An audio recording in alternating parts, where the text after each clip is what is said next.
მოგესალმებით. გამარჯობა. დღეს 4 ნოემბერია, აჭარის ტელევიზიის დაბადების დღე და მე მგონი თითოეულ ჩვენგანს ისე უხარია, თითქოს ჩვენი პირადი დაბადების დღე იყოს, არა გია? ესეც არის, იმიტომ რომ ტელევიზიის შვილები ვართ ჩვენ და 38 წლის გახდა ჩვენი საყვარელი ტელევიზია.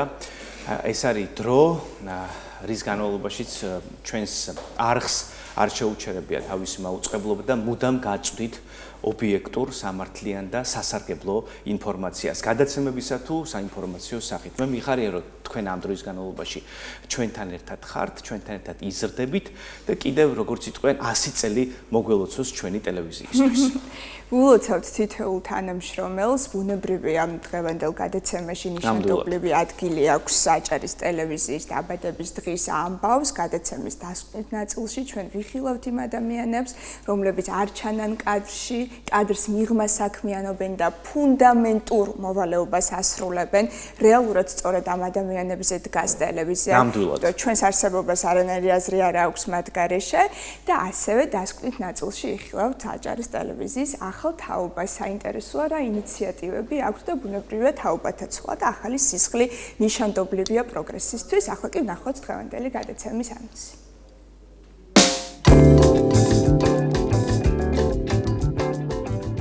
დღეს გადაცემაში ნახავთ გამომცემლობა საბას 2025 წლის ნომინაცია წლის საუკეთესო ქართული თარგმანი. გადაცემის სტუმარია ქარდა ქარდუხი. შეხვედრა კლასიკოსებთან სპექტაკლის პრემიერა თოჯინების თეატრში გაიმართა. გადაცემის სტუმრებია თამარ ტუღუში, არ დავივიწყოთ ქართული პროექტის ხელმძღვანელი და ნიკა თურმანიძე, ილია ჭავჭავაძის პერსონაჟი. მოძრაობისა და განვითარების აკადემიის ინიციატივები. გადაცემის სტუმრებია შაკო აბრამიშვილი და მირანდა სანიკიძე.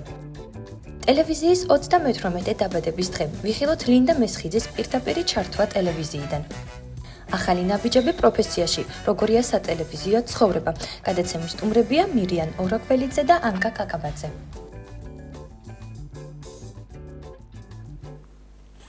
გადაცემის პირველ ნაწილში ვისაუბრებთ ლიტერატურაზე და მოდით არ დავაყოვნოთ ჩვენი სტუმრის წარდგენა. ქარდა ქარდუხი, მწერალი, მთარგმნელი იქნება ჩვენი პირველი სტუმარი. ის ძალიან პრესტიჟულ პრემიაზე საბაზე არის ნომინირებული, ის არის ფინალისტი ნომინაციაში წლის საუკეთესო ქართული თარგმანი. ქარდა, გელით ჩვენთან სტუდიაში. მოგბრძანდით ბატონო ჩემო. სხვათა შორის გამარჯობა. მოგბრძანდით. დაბრძანდით. თქვენთვის როგორც იქნება და უმალ მიჩვენეთ რა მოგვიტანეთ, აბა? გილოცავთ ქარდა, ვამაყობთ, ვიცით თუ რაოდენ პრესტიჟულია საბას პრემია და რას ნიშნავს იყო ფინალისტი, ნომინაცია წლის საუკეთესო ქართული თარგმანი, ხო? მიუხედავად იმისა, რომ ჩვენ ლიტერატურაზე ხშირად საუბრობთ ამ გადაცემაში, თარგმნელების როლზე იშვიათად გვისაუბრია და ხშირად თითქოს ამ ადამიანების შრომა ესე ცალსახად და მკაფიოდ არ იკვეთება, ხო? გვიხარია, რომ ბოლო დროს რამდენიმე გამომცემელმა წიგნის ყდაზე დაატანა თარგმნელის სახელი და გვარი ვინაობა და ესეც ნიშანდობლივია, იმიტომ რომ თარგმნელი არის ფაქტობრივად თანაავტორი წიგნის. მოგვიყევით ბუნებრივი ამ პროცესის შესახებ წიგნი, რომელიც თარგმნეთ არის სფუნ რივერის ანთოლოგია ედგარ ლი მასტერსის და მე ასე მგონია, რომ გარდა იმისა, რომ სიტყვა სიტყვით უნდა ითარგმნოს თითოეული ფრაზა, ალბათ იკვლევთ და იძიებთ კიდეც მწერლის ბიოგრაფიას, მის ფსიქოტიპს. მოგვიყევით ქარდა ამ პროცესის შესახებ. კი ბატონო, პირველ რიგში მოგესალმებით და გილოცავთ, ახლა 38 წელი არ არის ცოტა რა. გულშემატკივრობ ამ ტელევიზიას, ახლა მართალია მე უფროსი გამოვდივარ, მაგრამ თვითონ გამოდის დამოუკიდებელ საქართველოს უფროსი. ყველანაირად ულოცა მართლა ზასი და ასლობი წლები მოგველოცოს. სანამ დავიწყებდი, მაინც ალბათ არ ვიქნები მართალი, რომ თქვენი კოლეგა მზია ამაღლობელი და ჩემი კოლეგა ბატონი რატიანი არ მოიხსენიო ზვიადი, რომლებიც ახლა არიან საპრობილეში და მათი თამადობით თითქოს არ შეესაბამება მათ თამადობა ამ პირს, მაგრამ მათი სახით მინდა ყველა პოლიტიკად იმას უსრომალი დაეტოვებინოს ეს ჯოხმოლები და საქართველოს მათთან ერთად განთავისუფლებული იყოს ყველა საპრობილისგან. რაც შეეხება ამ წიგნს, დიდხანს მოდიოდა ეს წიგნი, დიდხანს ვთარგმნიდი. თვითონ ედგარ ლი მასტერსი არის საოცარი პიროვნება, საოცარი მწერალი. ამერიკული პოეზიის ერთ-ერთი თვალსაჩინო წარმომადგენელი და ძალიან უცნაურად მომიწია მისი გაცნობა. აი რომ ახალ დევნილობისას, როდესაც გადმოსული ვიყავით აფხაზეთიდან, ძალიან მძიმე პერიოდი იყო, არა მარტო ფიზიკურად, არამედ სულიერადაც. და მაშინ ვთარგმნიდი ამერიკელ პოეტებს და ჩვენმა ვახომ ღლონტმა მირჩია რომ რახან თავნე ამერიკელებს საოცარი პოეტი ერთიო ედგარ მასტერსიო ეპიტაფიები აქო სამარის ეპიტაფიები და სამარე და გარდაცვლები ბუნებრივია ის განწყობა იყო გადმოსული თემდელობიდან და ომიდან და იმ წუთას მოვიძიებ ნახეს ვიათის რამდენი მეთარგმანი სულ ეს შედგება 254 ეპიტაფიისგან შესავალისაგან და ეპილოგისაგან და აქედან 2-3 ქონდა ზვიად თარგმნილი და უკვე დაიწყო ვერ მოვწყდი ესე არის მთელი პოემა პოემა შედგება ეპიტაფიებისაგან ჩოხელის კინო გაგვახსენდება ვედრება უნებრივის მერია გადაღებული აი ანთოლოგია ხო ისტორიების აი პოემა შექმნა თითეული ადამიანის ეპიტაფიის განმავლობაში ეპიტაფიები არის ავტოეპიტაფიები ანუ მიცვალებულები იმ არადიული სამყაროდან გვიყვებიან თავიანთ ცხოვრებაზე. ბუნებრივია, რადგან მიცვალებული გვიყვება თავის ცხოვრებას, ანუ მწერალმა ასე ჩაიფიქრა, ის არის აბსოლუტურად გულწრფელი, ის ყვება საკუთარ თავზე სიმართლეს და სიმართლეს ყვება მის თანასაძმოზე თუ თანასამეგობროზე. შემდეგ არის გადაძახილები. თითქოს დადის მწერალი მსაფლავებს შორის და კითხულობს სხვადასხვა ავტოეპიტაფიებს. და ეს გადაძახილები ერთმანეთს ავსებს და იქნება სრული სურათი ერთი პატარა სოფლის, რომელიც არის მთელი სამყაროს სახე ამ დროს. მიკროსამყარო არის და იხსნება მაკროკოსმოსი თუ მაკროსამყარო როგორც უიტმენის გასწავლის და უიტმენისგან მოდის ხოლმე. მოსწავლე რა თქმა უნდა. ედგარ მასტერსი არ წამოსულა ჰერიდან ის არის ოპერყოლისა მასტერსის და უიტმენისა და თავისთავად ემილი დიკინსონის შთამომავალი პოეზიაში შთამომავალი. თუმცა საკუთარი დამოუკიდებელი სტილი შექმნა აი ამ წიგნში განსაკუთრებით. მას აქვს უამრავი სხვა წიგნიც, სონეტებია, კლასიკური ლექსებია, მაგრამ ამ წიგნში განსხვავდა მისი ასე ვთქვათ, გენიოსობა ეს არის თავისუფალი სტილით დაწერილი ლექსები, როგორც გითხარით თქვის პოემას, თავიდან რომანს აპირებდა. და კიდევ კარგი არ გამოვიდა, იმიტომ არ იქნებოდა რომანი ასეთი საოცარი, როგორიც ამ შემთხვევაში ეს პოეტის ლექსების კრებულისგან შექმნილმა სამყარომ. რა დრო დაგჭირდათ ხარდა? ალბათ 4 წელი ვთარგმნით. 4 წელი არ არის პატარა დრო. თავისთავად, ხო, მაგრამ ეს პოეზია მე ისტორიული მაგ დამთავრებული და მართლა იქა თავიდან ამას ვუდგებოდი როგორც ისტორიკოსი, ანუ არქეოლოგი. იკვლევდი ხო? თავარი იყო რომ გამეხსნა შინაარსი თითოეული ეპიტაფია ცალკე ლექსია. ანუ ცალკე ლექსი თითოეული ამბავია და აი როგორც კი გავხსნილი ლექსი მე უკვე ადვილი იყო თარგმნა. აი ტექნიკურ სირთულეებზეც ვისაუბროთ, ხო? აი ქართული ენა ბუნებრივია ინგლისურისგან განსხვავებულია. სხვადასხვა დრეკადობა აქვს, სხვადასხვა პლასტიკა აქვს კი.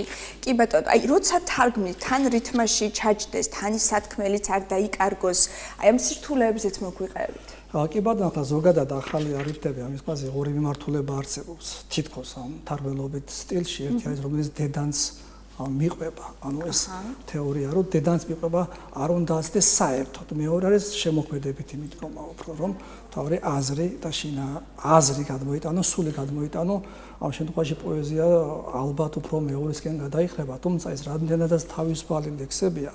მე ყოველ შემთხვევაში შევეცადე რომ არცად არ ამცდარიყავი ტექსტს და ამავდროულად რა თქმა უნდა რიტმი და რითმი შემენარჩუნებინა შეიძლება ეს არ არის ზუსტად იგივე რიტმი რაც ამერიკულ ინგლისურშია მაგრამ მე ვთვლით რომ ეს უხდებოდა ქართულ თარგმანებში და ქართულად ეს უნდა იყოს ლექსი სამთავარი ახლა ჩვენ თუ გადმოვიღებთ იმას ასე ვთქვათ ტელეგრამურ სტილს მაშინ ეს არ იქნებოდა ლექსი და არ მივა მკითხველამდე და როგორც ჩემი მეგობრები უნდებიან მივიდა მკითხველამდე აქედან გამომდინარე თანაავტორია ფაქტობრივად თარგმნელი შეგვიძლია ვთქვათ ის რაღაც მთავარი ფაბულა შენარჩუნდა თუმცა ქარდუხიც იკვეთება ესე იგი ამ წიგნში რაღაც იცი ანი მე გითხარით კიდე აფხაზეთის ომის შემდგომი პერიოდია ესა და ეს მე ფაქტიურად ჩემს თანასოფლებზე თუ არა და თანამებრძოლებზე წერდი ფაქტიურად გესმით თითქოს ისე ემთხოვდა რომ ყველა პერსონაჟი იყო ჩემი ნაცნობი იქ დატოვებული ან იქ დარჩენილი და თითქოს მათ ეპიტაფიებს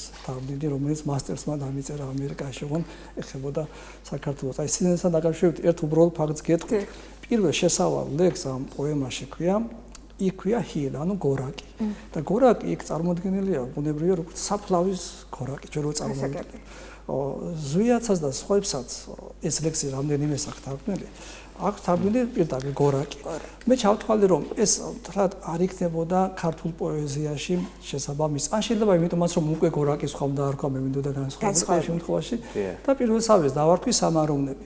სამაროვნები ეს არის იმდენად ლიტერატურული არა, რამდენადაც ისტორიული ტერმინი და ქვია დიდ სამარხს. ხონებრივია, მაგრამ მე მგონია რომ მოუხდა ამ შემთხვევაში ამ ლექსს და აქ გამოიკვეთა რომ ეს სამაროვნების ბორცვია საუბარი, რომელიც მასტერსმა სიმბოლოდ ჩაიფიქრა სამყაროს.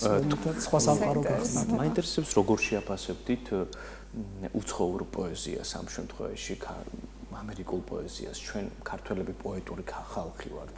შოთა რუსთაველი გვაქვს ბოლოს და ბოლოს ხო აქედან გამომდინარე ყოველთვის სკეპტიკურად უყურებთ ხოლმე უცხო პოეზიას განსაკუთრებით თუ ჩვენი არ არის აქედან გამომდინარე თქვენი შეფასება მნიშვნელოვანია გაგვიზიარეთ კი ბატონო ჩემი შეფასება დიდად არ შემატებს ადრას დააგდებს ახლა ამერიკულ პოეზიას მაგრამ თქვენ თქვით რომ ჩვენ რუსთაველის ერი ვართ და რუსთავიდან წამოსული ერი ვართ და რუსთავის თავიდან ვანებოთ საგალობლების ერი ვართ მინჩისა და მოდრეკილის ერი ვარ და ჩვენ ამ ხრივ ალბათ ვერავინ ვერ გაგვაკვირვებს, ვერავინ ვერ გაგვაოცებს. ჩვენ ყოველთვის უბრალოდ აღფრთოვანებაში მოგვიყვანს. ჩვენ დავაყენებთ პირველ რიგში და მე ვერ წარმომიდგენია დღე, როდესაც თუნდაც ერთ კუპლეტს არ წავეკითხა ვერ სტროფს რუსთაველისას ან სხვა პოეტს. მაგრამ ეს აბსოლუტურად არ ნიშნავს იმას, რომ რომელიმე მithumedes ამხელა ქვეყნის პოეზია ჩვენ ჩამოგვჭება რამეთი, რა თქმა უნდა, ამერიკული პოეზიას თუ დავიწყებთ მას თუნდაც დიკინსონიდან და თუნდაც უიტმენიდან ყველაზე დიდი აფეთქება რაც მოხდა ამერიკულ პოეზიაში იმათაც ჰქონდა თავისი წინაპრები და ეს რა თქმა უნდა ინგლისური ბრიტანული პოეზია და ინგლისური პოეზია მას ვებერთელას აფუძვლები აქვს და ძალიან დიდი პოეზია ბუნებრივია ამერიკული პოეზია აი ხასიათის კუთხით შევაჯამოთ მოდი აი ხასიათის კუთხით ერთ ლექსს დავიკითხო რა თქმა უნდა სხვადასხვა ხასიათი ემილი სპარქსი ხა რო გადავალე ეს ლექსი ამომივარდა უცებ მასწავლებელი წერს როგორც მივხვდი ამ ლექსს უცვნის თავის მოსწავლეებს და კი ბატონო ზუსტად მაგის წაგებას ვაპირებდი კარგია თქვენ წაგითხავთ მეორეს წავიკითხავთ გადაძახის წავიკითხავ მე სად არის ჩემი ყმაწვილი ბიჭი ქვეყნიერების რომელ მხარეს გაუჩინარდა ბიჭი სკოლაში ვინც მიყვარდა ყველაზე მეტად მასწავლებელი შინაბერას უბიწო გულით ვინც შვილებივით შევიყვარე ყველა მოსწავლე ხომ არ ვწდებოდი ნეტავ ამ ბიჭში მგზნებარე სულის რომ მეგონა სიცოცხლით სავსე და ყოველთვის მიზანს სწრაფული ოჰ ჩემო ბიჭო ჩემო ჭაბუკო შენთვის ლოცვებით ვათენებდი წყდიათ ღამეებს ნეტავ თუ გახსოვს ჩემი ბარათი ქრისტეს მიერი სიყვარულის მშვენებით სავსე თუმცა იცოდე წაგიკითხავს შენ ის თუ არა ჩემო ჭაბუკო სადაც არ უნდა იყო ამ ქვეყნად მხოლოდ დღას შენი სულისთვის ვსუნთქავ რადგან ყოველი თიხა და მტვერი რადგან ყოველი ნაწიბური შენი სხეულის წარმოშობს ნათელს ცეცხლის ალისას მარტოდენ ნათელს და სხვას არაფერს ნათელს მარტოდენ აი ზუსტად ეს არის ამონარიდი ამერიკული პოეზიიდან გამოძახილი უნდა ყოფილიყო თქვენი მხრიდან ხო რაღაც პასუხინებეთ დიახ მე მხოლოდ სათვალით უკვე ხო ვთქვით ტელევიზიაზე უფროსი ვარ ტელევიზიაზე ხო ეს არის ანუ მასწავლებლის ეპიტაფია დიახ რაც არის პასუხი თითქოს მისი მოსწავლის ეპიტაფია მოსწავლეს რუბე პანთიერი დიახ ემილი შენი ლოცვები არ ყოფილა ამაო გარჯა და შენ სიყვარულს უნდა ყოფოდ არ ჩაულია შენი მადლიათ უკვე ვინმე ვიყავი ქვეყნად შენი არსება არ მაძლევდა დაცემის ნებას ჩემში სიკეთეს აღვიძებდა შენ დამიტრფობა ემილ ძვირფასო მომისვინე უნდა გიამბო თითქოს ადვილად გადავლახე მშობლების ზღუდე კერავით 200 ქალიშვილმა კი გამამწერა და შეურიე მუხტალ სამყაროს გამოვიარე 1000 გვარი ხიფათი ქვეყნად ქალით და ღვინით სიცოცხლით მას იყვარულით იუდე რივოლის ბნელ ოთახში ერთხელ საღამოს ვინოსტროპავდი შავთვალება კეკლუსთან ერთად და შეუმჩნევდა დავამეცო თვალები ცრემლით კახვა მიფიქრა ამაცრემლა მისადმი ტრფობამ და ჩაღიმებით იზეიმა ჩემი დაპყრობა ჩემი სული კი შორს დააქროდა ძლიერ შორს სადღაც იმ დღეთა ახლოს ფონრივეში რო შენ მოძღრავდი მაგრამ შენ უკვე აღარ ძალგის ისევ გიყვარდე არც ლოცვა ჩემთვის შენ აღარ ძალგის ბარათების მოწერა ჩემთვის და შენი თქმის საუბრის ნაცვლად მე ბაასება მდუმარება მარადიული და შავთვალება კახვამ პარავცრემ შენთვის დააღმილს როგორც ამბურ შენთვის განკუთვნეს სწორედ ამ დღიდან სხვანაირი გავხდი ძვირფასო ემილი სპარქსი ეს შეავს ეს ისტორია თითქოს ერთმანეთისგან აქ არ შემიძლია არ აღნიშნო აი გადაძახილი ბრძანეთ ქართულ პოეზიასა და იმაშვილეს და მოდი გადაძახილი გავაკეთოთ ვეფხის ტყავასთან და ის ეპიზოდი გავუსვათ, როდესაც ფატმანი და ავთანდილი სიყვარულობენ და ავთანდილი ტირის დგონებს თინათინს. თითქოს ახლა არ ამგონია რომ მასწრე წაკითხული ქონოდა შოთაოსთავი. მარადიულია რაღაც თემები. მარადიული თემა ხო და ზუსტად ამას როდესაც ხალხს ეფერება, ამას გონია მისთვის პირველად ნამდვილში მისი მოძღვარი ახსენდება. ანუ გადაძახილი უკვე დავსრულებს შორის ყოველთვის არის და დიდ წერილებს შორის. საკითხები.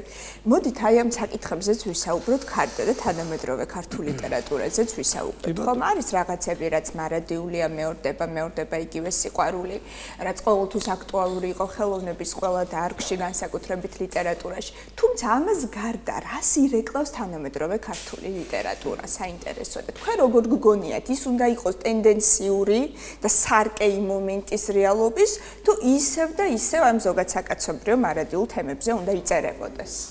ხანი ძალიან თუ კითხავს ვისვამთ ძალიან დიდ ფილოსოფიურს ამაზე დავა არის ფაქტიურად ლიტერატურა ფილოლოგია არის ამაზე დავა ინდივიდუალურია რა თქმა უნდა ორივე ამას ვერ გავექცევით ვერ წინ მიმართულებას თქვენ ძალიან რეალობის იმ თავითვე ასახვა და ვერც დისტანცირების თეორიას რომ ეს რეალობა უნდა თითქოს დაწყნარდეს დაშოშმინდეს და მერე შეიქმნება დიდი შედევრები მასზე თუმცა იგივე რუსთაველი გავუსვამოთ არ ამგონია რუსთაველს ძალიან დიდი ხნის მერე დაეწერა ვეფხის ტყავსანი ხო ის ცხელყვარზე წერდა ამას ტარიერებს ცილე გადასავალი მე ვერ გადამარწმუნებს ვერავინ რომ დემნას ტრაგედიას არ ეხება ეს და აქედან გამომდინარე ალბათ როგორც ლია იყო და ამბობს სიმართლის თქმა და რეალობის ასახვა ეს აპრიორი უმთავრესად იგულისხმება. წერლობა და პოეზია თუ გაცდა სიმართლეს და გულწრფელობას ის უკვე აღარა ამწერლობა და როგორ იქნები გულწრფელი მწერალი და პოეტი თუ არ ასახავ იმას, რასაც ხედავ და რასაც გრძნობ. ჩვენი პოეზია და წერლობა ამას ყოველთვის მისდევდა. იმ ბნელ საბჭოთა ოკუპაციის პერიოდშიც იწერებოდა ისეთი ნაწარმოებები, რომ რა ვიცი, ოთარ ჭილაძისა და სხვების ეს ხილება პირდაპირ მეტაფორული ნამუშევრები. მეტაფორულად შეიძლება, მაგრამ ეს თვითონაც ხდებოდნენ ამას ახლა ჭაბუამირეჯიბის იმ კინოს არ გულისხმობ ნაწარმოებების იმ ხილებას როგორ ვერ მიხდებოდა ადამიანი პირდაპირ. ანუ ვერასოდეს ქართული ვერც პოეზია და ვერც პროზა ვერ ჩააჩვმა ვერანაირმა ასე ვთქვათ ტირანიამ და ეს არც მომავალში არ მოხდება. სანამ ეს ქვეყანა იარსებებს ამ ქვეყნის მწერლობა ყოველთვის იქნება ამ ნათელ აი თანამედროვეობას შეეხეთ ბატონო ქარდა და მაინტერესებს ვთქვათ დღეს სად არიან ქართული პოეტები მარადიული თემები ისევ წინე პლანზეა თუ ისინი ეხმაურებიან ეპოქის გამოძახილს სოციალურ თემებს პოლიტიკურ თემებს ვთქვათ გლობალურ თემებს საინტერესოა რაზე წერენ თანამედროვე როგორც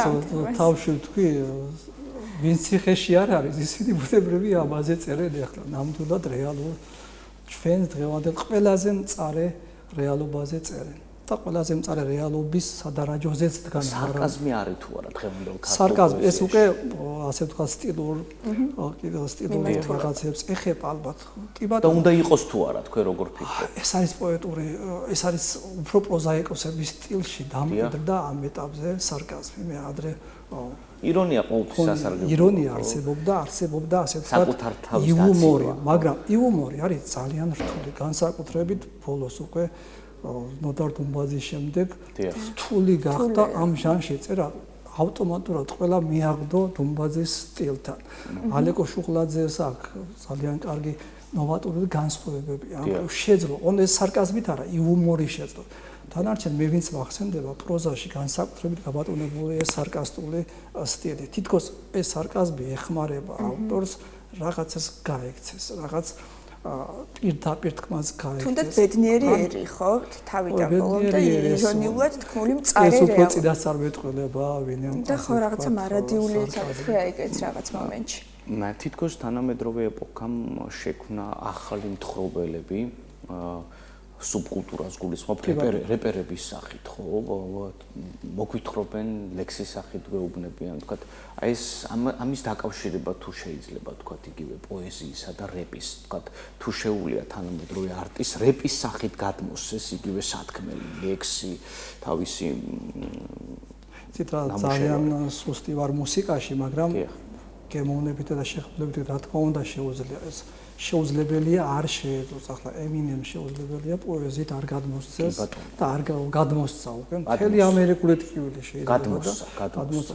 ახლა არ იყო ვიტმენის დროს ალბათ რეპი ხო, მაგრამ მისი მთელი ნაწარმოები ეს არის რეჩიტატივი და ეს არის თხრობა იმ პრობლემებისა და გალობებია ფაქტიურად ჩვენ პროდ ქართულ გალობებს სხვა მუსიკალობას და სატონალობას არ ვიჩვეულით, თორემ ის თავისუფალი ლექსები რაც ფაქტიურად ვიტმენის შემდეგ წამოვიტანე მასიურად არის ეს გალობები ფაქტიურად მუსიკით გადმოცემული. თუმცა ისიც შანტობლივია ასე მგონია, რომ განუსაზღვროთ კარგი და ცუდი. საერთოდ კარგის და ცუდის განსაზღვრება ხელოვნებაში მაინც სუბიექტური ამბავია, იმიტომ რომ ვისთვის რა არის, მაგრამ რაღაცა ფუნდამენტური წესები ხომ არსებობს ალბათ, ხომ? შეიძლება ირითმება, მაგრამ რამდენად არის ეს ლექსი? ხო, ეგ ისეთი თემაა, რომ ალბათ ვერ განსაზღვრავ და ჩარჩოსაც ვერ დავაწეთ თვითონ ამ წიგნში, ამ პოემაში. მთელი პოემა არის ფაქტიურად, ასე ვთქვათ, თეთრი ლექსი, მაგრამ ბოლოს არის ასე ვთქვათ, ეპილოგი, რომლებიც არის თეატრალური დადგმა. და ამ შემთხვევაში მასტერს მაინც გარითმა და რითმიანია მთლიანად. ანუ მაინც ვერ დააღწია თავი იმას. რაღაც მომენტში ამ შემთხვევაში არ არის ალბათ განსაზღვრელი ლექსები, რითმიანია თუ რითმო. იქ თუ ნიჭი არის, აქ არაფერი დანარჩენი სხვა ხელშემშლელი პირობა არსებობს. ნიჭი და უნიჭობა. კარგს და ცუდს ალბათ ვერ განსაზღვრავს სხვანაირად. და კიდევ ახლა საბაზე ვსაუბრობთ, ხებია საბაზე და მაინც აღნიშნოთ, რომ თქვენ პრესტიჟული, რა თქმა უნდა, ეს არის ჩემი აზრით თანამედროვეობაში ლიტერატურაში ყველაზე პრესტიჟული პრემია, თუმცა ეს იმას აღნიშნავს, რომ თუნდაც მე ყველა წელს მქონდა შენიშვნები და ღმერთ ვახტას გავაგზავნო ზუსტად ისევე მიუხედავად შედეგისა. მე დაიფაროს, რომ ამან იმოქმედოს. იმიტომ რომ ადამიანებისგან შედგება ჟიურის და სტაფიც და 100 პატარა ქვეყანაში, სადაც ახლა ყველა ერთმანეთს იცნობს, სუბიექტურობისგან არავინ არ დამსხვრევ, თუმცა არსებობს ზღვარი, რომელიც არ უნდა გადალახო არაფრით და ჩემი აზრით მეტანაკლებად ახერხებს საბა ამ ზღვარის დაცვას და ამიტომაც აპრესტიჟური, თორემ სხვა პრემიებიც არის, რომელსაც მეტია ფინანსური ჯილდოებიც კი, მაგრამ ვერ მიაღწია ჯერ აი ამ მნიშვნელოვანი ობიექტურობის რაც შეეხება, თორემ თვითონ ავტორს, როგორც შემოქმედს პრემია ვერაფერს ვერ უშველის. ავტორს პრემია უკეთეს ვერ დააწერინებს. თუმცა ეს პრემია ავტორს გამოადგება, რა თქმა უნდა, ამ ქვეყნის სოციალური არსებობისთვის და მეორე დანიშნულებაც აქვს ამ პრემიას.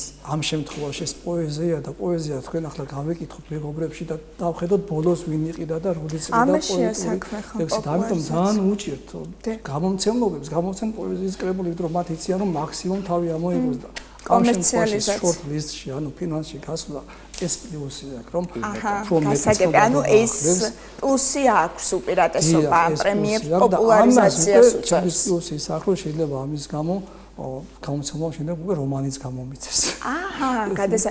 ხარდა როდის იქნება ფინალი? ზუსტად არ მაინც ნოემბრის განმავლობაში იმართება როგორც მახსოვს შეიძლება ამერიკაში. აუცილებლად გულშემატკივრობთ და დიდი მადლობა. გვინდა რომ რა თქმა უნდა წინა ფლანგზე იყვნენ ქართველი მწერლები და გვიხარია მათი პოპულარიზაცია, მთარგმნელების პოპულარიზაცია რომ ხდება ეს კიდევ უფრო მეტად გვახარებს 4 წლის განმავლობაში მუშაობდა ბატონი ქარდა აი ამ ნამუშევარზე წარმოიდგინეთ რამხა კოლოსალურ შრომასთან გვაქვს საქმე. დროსთან აბა აღნიშნო არ დამავიდეს ამის პირველი მკითხველები იყო ჩემი ოჯახის წევრები, ქეთი მეუღლე, მაგრამ ბადრი თევზაძე იყო პირველი ასე ვთქვათ კრიტიკოსი, ან თქვენი ყოფილი კოლეგა დავით ვახსენე და როსტომ ჩხეიძე, რომელმაც ფაქტიურად განაპირობა, რომ ეს მე დავამთავრეთ, რომ მაშინ მიბეშტავდა ამას ჟურნალ ჩვენს მწერლობაში. ეს დიდი სტიმული იყო, თან მაშინ შედარებით ახალგაზრდა ვიყავი და 2000 წლიდან მოდის ეს თაბეშტები და როგიბეშტავენ ამ ხელა ლიტერატურულ გაზეთში ეს გადამდები უნდა იყოს ნაწილი ბეშტავდა ეს ამ ხელა პოემას ერთად და შემდეგ წიგნად გამოცემასაც როსტომმა ძალიან შეუწყო ხელი და ბოლოს რა თქმა უნდა სვიატმა და ინტელექტმა სვიატმა და ჯობავამ გამომისცეს და დიდი მადლობა მათ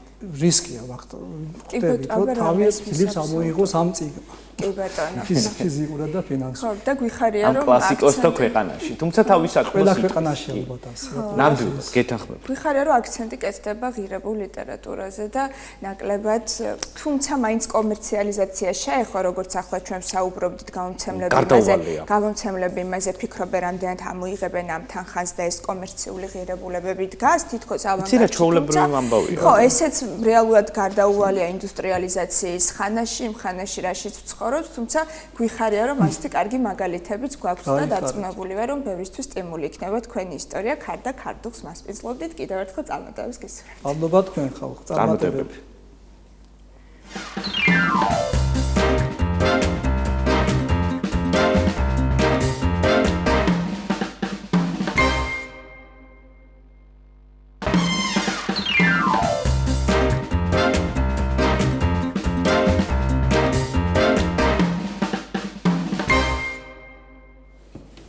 განვაგრძობთ გადაცემას, ჩვენი შემდეგი თემა გახლავთ საკმაოდ საინტერესო სპექტაკლი. ლიტერატურის თემა გრძელდება ფაქტობრივად შეგვიძლია ვთქვათ და ილია ჭავჭავაძე ვახსენეთ ქარდა ქარდუხთან ბაასის დროს და კიდევ ერთხელ ვახსენებთ გადაცემის ამ ნაწილში და არა მხოლოდ ილია სხვა კლასიკოსებს. ესე იგი, სპექტაკლის პრემიერა შეხვედრა კლასიკოსებთან, ასე ეწოდება, რომელიც ბათუმის მოზარდ მაყურებელთა თეატრში გაიმართა. ღონისძიებათა ციკლი არ დავიწყოთ ქართული. ამ პროექტის ნაწილია ეს სპექტაკლი. ჩვენ ახლა სტუდიაში მოვიწვევთ პალიტრა, მომავლის პალიტრა, არ დავიწყოთ ქართული პროექტის ხელმძღვანელს თამარ ტუღუშს და ასევე პერსონაჟს, რომელიც ილია ჭავჭავაძის როლს ასრულებს, ნიკა თურმანიძეს. მოგბრძანებით, მეგობრებო, მადლობა რომ ჩვენთან ერთად ხართ. თამარ მოგვიყევი ამ პროექტის შესახებ პირველ რიგში. მოკეთ უღრმესი მადლობა საინფორმაციო მხარდაჭერისთვის, რა თქმა უნდა, თქვენ და აჭარის ტელევიზიის გუნდს. მოკლედ, ღონისძიებათა ციკლის ფარგლებში არ დავივიწყოთ ქართული, მიმდინარე წელს განხორციელდა თეატრალური ჩვენება შეხვედრა კლასიკოსებთან, სადაც წარმოჩენილია მე-19-მე-20 საუკუნის ისტორია, კულტურა და ის ძვირფასი კლასიკოსები, რომლებმაც ჩვენ დღემდე ეროვნულობა იდენტობა და აი ის ქართული სული და ქართული ლიტერატურა შემოგვინახა თაობათა ზრდისთვის.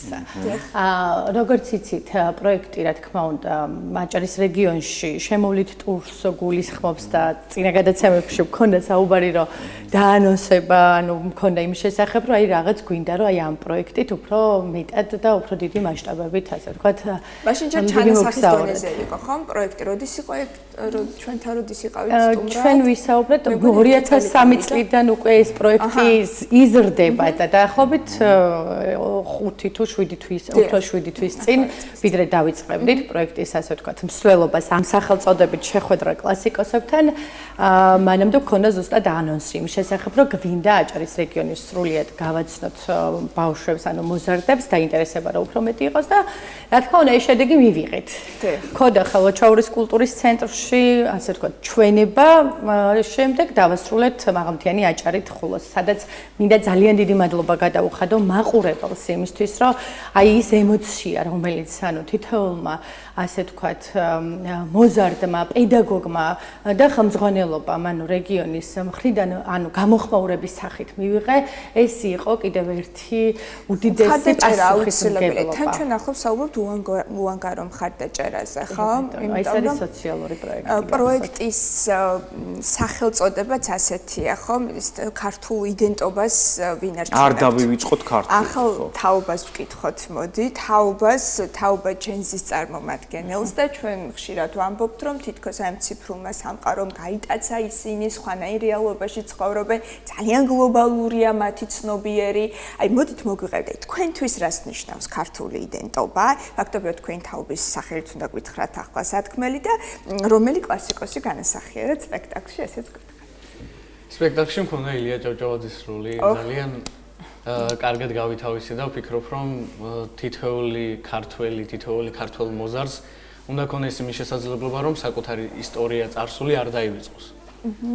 ამის შესაძლებლობას იძლევა სწორედ ასეთი არაფორმალური განათლება, ხო? გარდა იმისა, რომ ფორმალური განათლებაც ამაში დაგვაგონებს, არაფორმალური განათლებაც ნიშანდობლივია. ილიაზე და მის მნიშვნელობაზე, მისი პერსონაჟის მნიშვნელობაზე ეს ყველა ვიცით, ხო? და მისი ნაწარმოებებიც ვიცით და თავის დროზე ზეპირადაც ვიცოდით, ხო? თუმცა როცა უნდა გარდაისახო აი ამ ადამიანად, იქ კიდევ უფრო ღრმად აცნობიერებ ალბათ მის ემოციებს, ხო? მისი ემოციებით უნდა ისაუბროთ. თქვენთვის როგორი იყო ილია და აი ამ სპექტაკლის მერე რა პერსონაა თქვენთვის ილია ჭავჭავაძე? ილია ჭავჭავაძე არა მხოლოდ ჩემთვის, არამედ მთელი საქართველოსის მნიშვნელოვანი პერსონაჟია. შემოგვინახა ის ისტორიული განძი, რასაც მისი ნაწარმოები გვიყვება. ჩემთვის დამეხმარა კიდევ ამ პროექტის ხასიათი ამ პერსონაჟმა თვითონ სამოსით გეხმარება ამ ყველაფრის გათავისებაში და ვფიქრობ, რომ მართლაც ესე ვიტყოდი და უმრავლესი მადლობა პროექტის ხელმძღვანელს. ილიას როლის თამაშის დროს რა შეგიძლია გითხრა, რა იგრძენი? შეხვედით თუ არა აი იმ ასპექტებში ილიას თუნდაც ცოტა ხნით იგრძენი თუ არა ის პასუხისმგებლობა როგორც ერის მამას ჰქონდა. რა თქმა უნდა. ილიას გულისხმობ. მოგვიყევი ამ ემოციების შესახებ. თითოეული სცენა, აი ემოციებით და ემოციებში შევდიოდი თითოეული ჩვენი მონაწილე და განსაკუთრებით ესეთი პერსონაჟის როლი რომ ერგო უფრო მაქსიმალური ყურადღებით და მაქსიმალური პასუხისმგებლობით ვეკიდებოდით ამ საქმეს. რას ფიქრობდა ილია იმ პერიოდში თავის მოღვაწეობის? ერთადერთი საფიქრალი რაც ილიას იმ პერიოდში ჰქონდა, არ უნდა დაივიწყებინა ქართული და ეს უნდა გამოეფხიზლებინა ქართული საზოგადოება, როდესაც უკვე ხო, აი ნახე პერსონაჟები შეგიძლია ბოდიში მეგობრებო, ანუ პერსონაჟები ვისთან რასთან ქონდა კომუნიკაცია, ანუ შენი პერსონაჟი, აქ ხომ მარტო შენ აერთიანებდი ამ ყველაფერს, როგორც ილია ჭავჭავაძე და ვინ იყო ის პერსონაჟები და ყველაზე საპასუხისმგებლო მომენტი ერთი, აი რომელ კონკრეტულ შენს ასე ვთქვათ, თანამედროვე იმდროინდელ პერიოდში პერსონაჟთან დიალოგს გაიხსენებ, თუნდაც რაღაც ღირებულებით. აბა. პერსონაჟები 1-2 მაინც ვახსენებ. პროექტში ყავდა ექვთიმე თაყაიშვილი, ვაჟა ფშაველა, დავით სარაჯიშვილი და ვფიქრობ მათთან ეს კომუნიკაცია იმ დროის წარსულს უფრო ღრმად წარმოაჩენა რა თქმა უნდა და გავიხსენებდი ვაჟასთან კომუნიკაციას, როდესაც ვაჟას ვეუბნებოდი რომ არაფერი ფარხმალი არ უნდა დავყაროთ. უნდა ვიბრძოლოთ იმისთვის, რომ ქართველმა ერმა ეროვნულობა არ დაივიწყოს. კი ბატონო, ეს არის ზუსტად ის სათქმელი, რასაც გვეუბნებოდა საუკუნეების წინ კლასიკოსები გვეუბნებოდნენ და ახლაც ნიშანდობლივია ეს ნარატივი, ხო? აი პარალელებზეც ვისაუბროთ, თამარ, ხო? მე შემთხვევით არ არის რომ კლასიკოსებზე აქცენტი, ესე იგი ახლაც არის საჭირო ამის გაჟღერება ახალი თაობისთვის. აი ამ თემატურ პარალელებზეც ვისაუბროთ. ეხლა ძალიან სწორად აღნიშნეთ თქვენ რომ აი თანამედროვე თაობა, აი ეს გაჯეტრებია ეს შემდეგ და აი ეს ციფრული სამყარო, რომელსაც ასე ვთქვათ, რა თქმა უნდა, იმასაც უნდა ავუწყოთ ფერხული, მაგრამ ის სურნელი, რაც ამ პროექტის განხორციელების პროცესში ბათუმის საჯარო ბიბლიოთეკაში, აი ამ ასე ვთქვათ, მუდმივი შეხვედრებით, მუდმივი რეპეტიციები იყო, რაც იყო განხილვის პროცესი, ძალიან საინტერესო, ასე ვთქვათ, რაღაცა ემოციები გამოიწვია, როგორც ასე ვთქვათ, ხელმძღვანელებში, ანუ ვთქვათ, იქ ჩართულ პედაგოგებში, ვინც ეს სცენარი შექმნა, შორენა ვერძაძემ მართლა ძალიან დიდი მადლობა მინდა ვისარგებლებ შემთხვევით და გადავუხდი მადლობას ყველას პროექტში ჩართულს. ანუ იცი რა არის, არაფორმალური განათლება თვითონ გვაძლევს იმის საშუალებას, რომ რაღაც კი რომ ეს ვთქვათ, აი ეხლა ზივარ და მიჭირავს ტელეფონი, ხო? ანუ ეს იმას ნიშნავს, არაფორმალური განათლება გეხმარება რაღაც სხვა იერსახით, სხვა კუთხიდან, ანუ შეხედო ამ ასე ვთქვათ, ღირებულებას, რასაც თუნდაც გაყვითლებული ფურცლის, ასე ვთქვათ, აკითხვა. აბსოლუტურად ვიზიარებ ამ აზრს და გრძნობ ახლა ჩვენი სტუმრის ადგილას თავს სკოლაში გქონდა ეგეთი აქტივობა პროსპერ მერიმეს მატეო ფალკონე, თავისი შვილი ფორტუნატო და მატეო ფალკონე. ვიღაცა იყო ფორტუნატოს ადვოკატი, ვიღაც მატეო ფალკონეს და გქონდა სასამართლო პროცესი. და როცა იწყებ გამართლებას თან ვიცით რომ მატეო ფალკონე ძალიან მძიმე პერსონაჟი არის, ხო? აუცილებლად წაიკითხეთ და მიხვდებით რა სიმძიმეს ვამბობთ, არ მინდა ესე პირდაპირ ეთერში ვთქვა რას გულისხმობ, იმდენად მძიმე ნარატივია და ვცდილობ რომ შეიჭრა უთანაგრძნო ემპათია განიცადო და ვერ გაამართლებ ამის აქციას, თუმცა რაღაც მომენტში უგებ. ანუ ეს გაგება არის ნიშანდობლივი და ეს არასდროს დაგავიწყდება შემდგომ ეს ნაწარმოები, ხომ? ემოციური ინტელექტის მნიშვნელობაზე ვისაუბროთ, მოდით, როცა თანაგრძნობა ღვივდება ახალგაზრდებში მსგავსი სახის აქტივობებით. აი, ზუსტად აი ემოციური ინტელექტი განაპირობებს იმას, რომ თითოეულ პერსონაჟს, როდესაც უკვე ჩამოვყალიბდებით გიდის სამუშაოების შემდეგ, აი აბსოლუტურად მათ სახელებს უკვე ვეღარ მივმართავ. ანუ უკვე მეც ემოციურად იქ ვარ განწყობილი. ანუ მაგალითად, აი დღემდე გიორგის 6-ს ვეწახე. აი მაგალითად 6-ე ილია და აი ყოფილა ისეთ შემთხვევაში, აი ვეღარ, ანუ მე უკვე იმდენად შევდივარ, ანუ იმ პროცესში, როგორც ასე ვთქვათ, ხო, შემქმნელი ალბათ ხო რა, რეჟისორში ანუ არ ვართ ჩვენ არც ერთი პროფესიონალი რეჟისორი ან სცენარის ავტორი, უბრალოდ ქართული ლიტერატურის სიყვარულმა გაგვაერთიანა ამ პროექტის ფარგლებში და ეს რა მნიშვნელოვანია, აი სწორედ ემოციური ინტელექტი განაპირობებს ამ ყველაფრის შეგრძნებას და გადასცეს სწორად, აი რო იტყვიან, აი როგორ ავუხსნა, ხო, თქვათ ვაჟა თავიდან, მე სენსიტიურია ბავშვებთან ურთიერთობა, მაინც ახლა 16 წლამდე, ხო, 10-დან 16 წლამდე მოზარდები არიან ამ პროექტში ჩართული.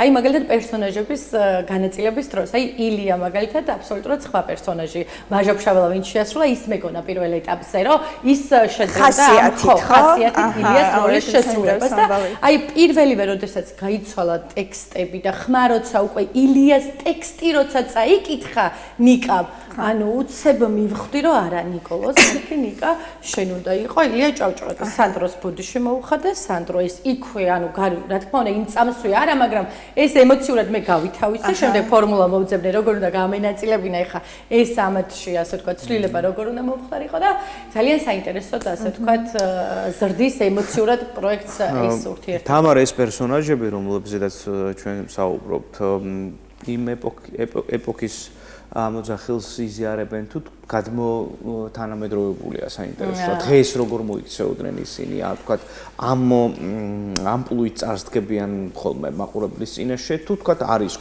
ის პასაჟი, რომელიც თქვათ მაშინ იყო საინტერესო. აი სწორედ რომ ის პერიოდი, აი ზუსტად ხო, აი დეკორაცია, ჩაცმულობაც, ანუ მაქსიმალურად შევეცადეთ, რომ ის იგრძნობოდა, ანუ სცენაზეც ყოფილიყო ამისი ესე ვთქვათ შეგრძნება. ქალაქშიც კი ჩვენ გვაქვს რაღაც აქტივობები, რომ მსგავსი ანუ კოსტიუმებით მოძრაობთ და დავდივართ და ადამიანებს ვაჩვენებთ აი იმ ეპოქას, რომელიც იყო ძალიან ღირებული ჩვენთვის და აი ყველაზე საინტერესოა გიორგი ზუსტად ეგ, რომ აი რა პარალელით შეიძლება და ბოლოს სპექტაკლის სცენარის ახლა ნაწილში გვაქვს ის ანუ შეხვედრა კლასიკოსებთან რატომაც ქვია, ანუ აი საბოლოო განძი როდესაც გადის, აი ვთქვათ ეს ყველაფერი ასე შემდეგ, ანუ იქ 1921 წლის რევოლუცია, ანუ ყველაფერი აბსოლუტურად, ანუ ეს ეპოქები წარმოიდგინე ხა თითქმის 100 წელზე 150 წელი რაღაცა მოიცვა ამ 40 წუთმა, რომელიც გაერთიანდა და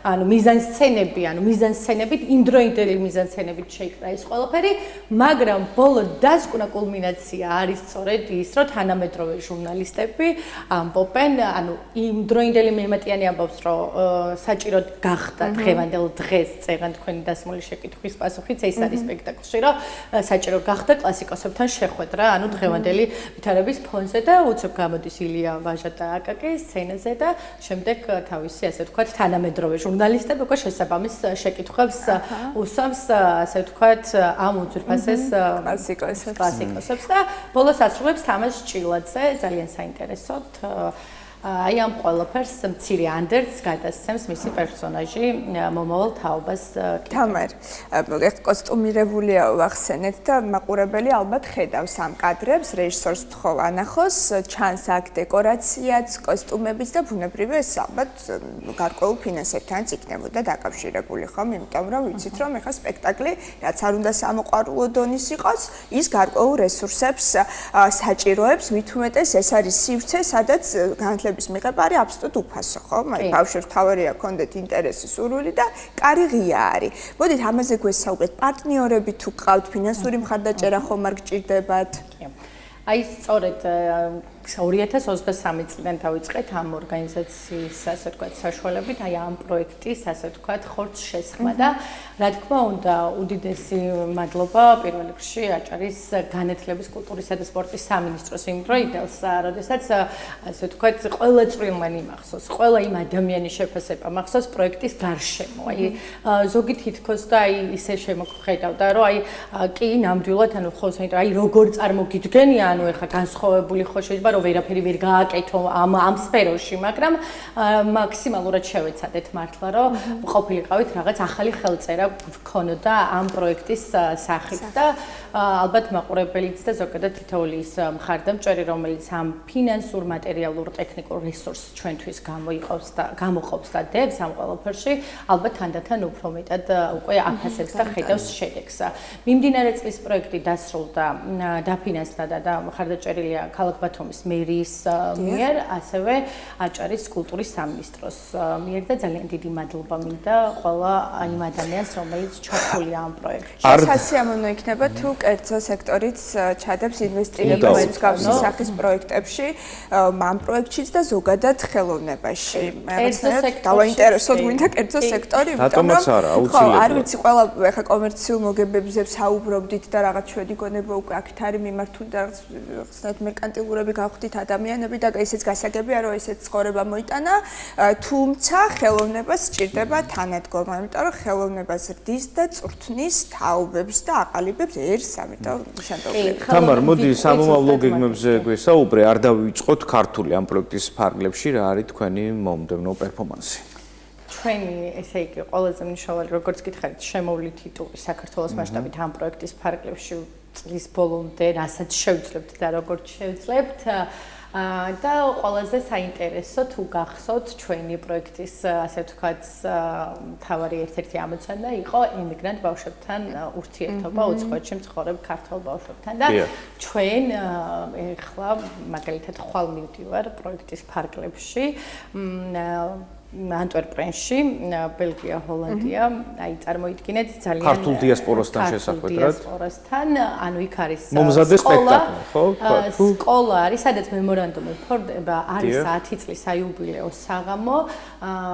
ქალბატონი მანანა ხორბალაძე არის ესეთი უდიდესი პიროვნება, რომელიც უცხოეთში ცხოვრობს გარკვეული წლებია და 10 წლის საიუბილეო საღამო აქვს თეატრი ჩვენ დავბრუნდები, ანუ ესეთი სახელწოდებით არის. აი იქ ბელგიაში, რომელიც გახლავთ წმინდა მამა გაბრიელის სახელობის და ანუ ეს პროექტი რა თქმა უნდა ხელშეწყობილია ბელგიისა და ჰოლანდიის ეპისკოპოსის მიერ, თეოდოსის მიერ და რა თქმა უნდა საელჩოს მიერ არის მხარდაჭერილი ეს ღონისძიება, სადაც მივდივარ, რა თქმა უნდა სამომავლო თანამშრომლობისთვის მოწვევა თვითონ მიიღეს, ანუ ერთ-ერთ გადაცემაში, ანუ წერილში რომელიც გამოიგზავნა არის საუბარი იმაზე, რომ ერთ-ერთ გადაცემაში ნახეს და დაინტერესდნენ ამ პროექტის. საუბრობდით ჩვენთან. კი, რა თქმა უნდა.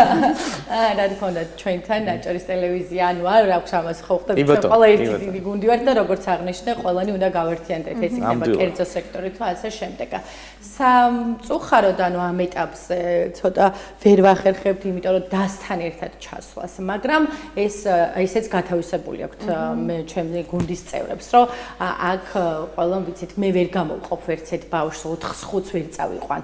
ანუ მე სრულად თუ არ მექნება ის რეალური მხარდაჭერა და თანადგომა იმისათვის, რომ უცხოეთში მცხოვრები ქართველი ბავშვი, რომელიმე ერთი მაინც დაუმეგობრდეს ნიკას და გაუჩნდეს სურვილი, აი ის ხიდი გაუჩნდეს მას სურვილი, რომ აი დაახლოებით 1-2 წელიწადში თქვათ მშობლებს უთხრას, რომ აი მე მინდა საქართველოში ვიცხოვრო, ან რაღაცა ერთი პატარა, რა ვიცი, ქოხი აიშენო სადღაც მამაპაპისეულ ასე თუნდაც თუ ისინი ვერ ახერხებენ, ჩვენ ჩავიტანოთ აი ამ ბავშვების სახით, ამ სპექტაკლის სახით, აი ამ დასის სახით ის მცირედი საქართველო და გაუხარწყლოთ ის მონატრება, რომელიც ამ ადამიანებს აქვთ. მე მიმედ მაქვს ხელშესახები შედეგით დაგვიბრუნდეთ. აუ, დარწმუნებული ვარ და ძალიან დიდი მადლობა ესეთი, ასე ვთქვათ, მართლა მხარდაჭერისთვის და მეც ვიმედოვნებ, რომ ძალიან მალე უკვე მეტად გაიზრდება აი ეს პროექტი და მადლობა თქვენ მხარდაჭერისთვის. წარმატებებს გისურვებთ, ულებთ წარმატებას, მადლობა თამარ, წარმატებები ნიკას.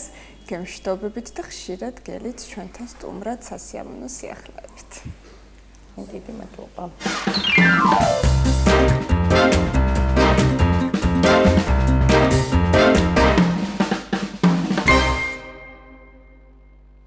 მოძრაობის და განვითარების აკადემია ეს არის სივრცე, რომელიც 2 წლის წინ შეიქმნა და მისი მთავარი მიზანია ხარისხიანი თერაპიული სერვისების ხელმისაწვდომობა მთელი ქვეყნის მასშტაბით. აკადემიის გუნდის წევრები მთელი გულმოდგინებით ეხმარებიან ნევროლოგიური დაავადებების მქონე ბავშვებს ამ ცენტრში ასევე შეუძლიათ განათლების მიღებაც. რაღაცა ისეთი კომპლექსური არის მათი პროგრამა და ძალიან საინტერესოა. თემაზე ვცვლად ბუნებრივია ჩვენი სტუმრები საუბრობენ, როგორია მათი პროგრამა, როგორია უკვე არსებული შედეგები 2 წლის მონიტორინგი უნდა გავაკეთოთ, წარმატგინოთ ისინი შაკო აბრამიშვილი აკადემიის დამფუძნებელი და რეაბილიტოლოგი უფროსი ფიზიკური თერაპევტი და მირანდა სანიკიძე განათლების ფსიქოლოგიის მაგისტრი, დინვერის თერაპევტი, ადრეული ინტერვენციის თერაპევტი, ხო? აი, როგორი დრო დასჭირდა სტატუსების ამოკითხვას, რაც იმას ნიშნავს, რომ ჩვენ ახლა მასპინძლობთ გამოცდილ ადამიანებს და საკუთარი საქმის პროფესიონალებს. მოდი ჩაკო როგორც დამფუძნებელს გკითხავთ, თავარი მიზანი რა არის აკადემიის და ესეთი პატარა ისტორიული მიმოხილვა გავაკეთოთ 2 წელი შევაჯამოთ. ძალიან დიდი მადლობა პირველ რიგში მოწვევისთვის, მივესალმები ჩვენს მაყურებლებს და მინდა ვთქვა, რომ აჭარა არის ძალიან თბილი და ძალიან კარგად მიიღო ჩვენი აკადემია.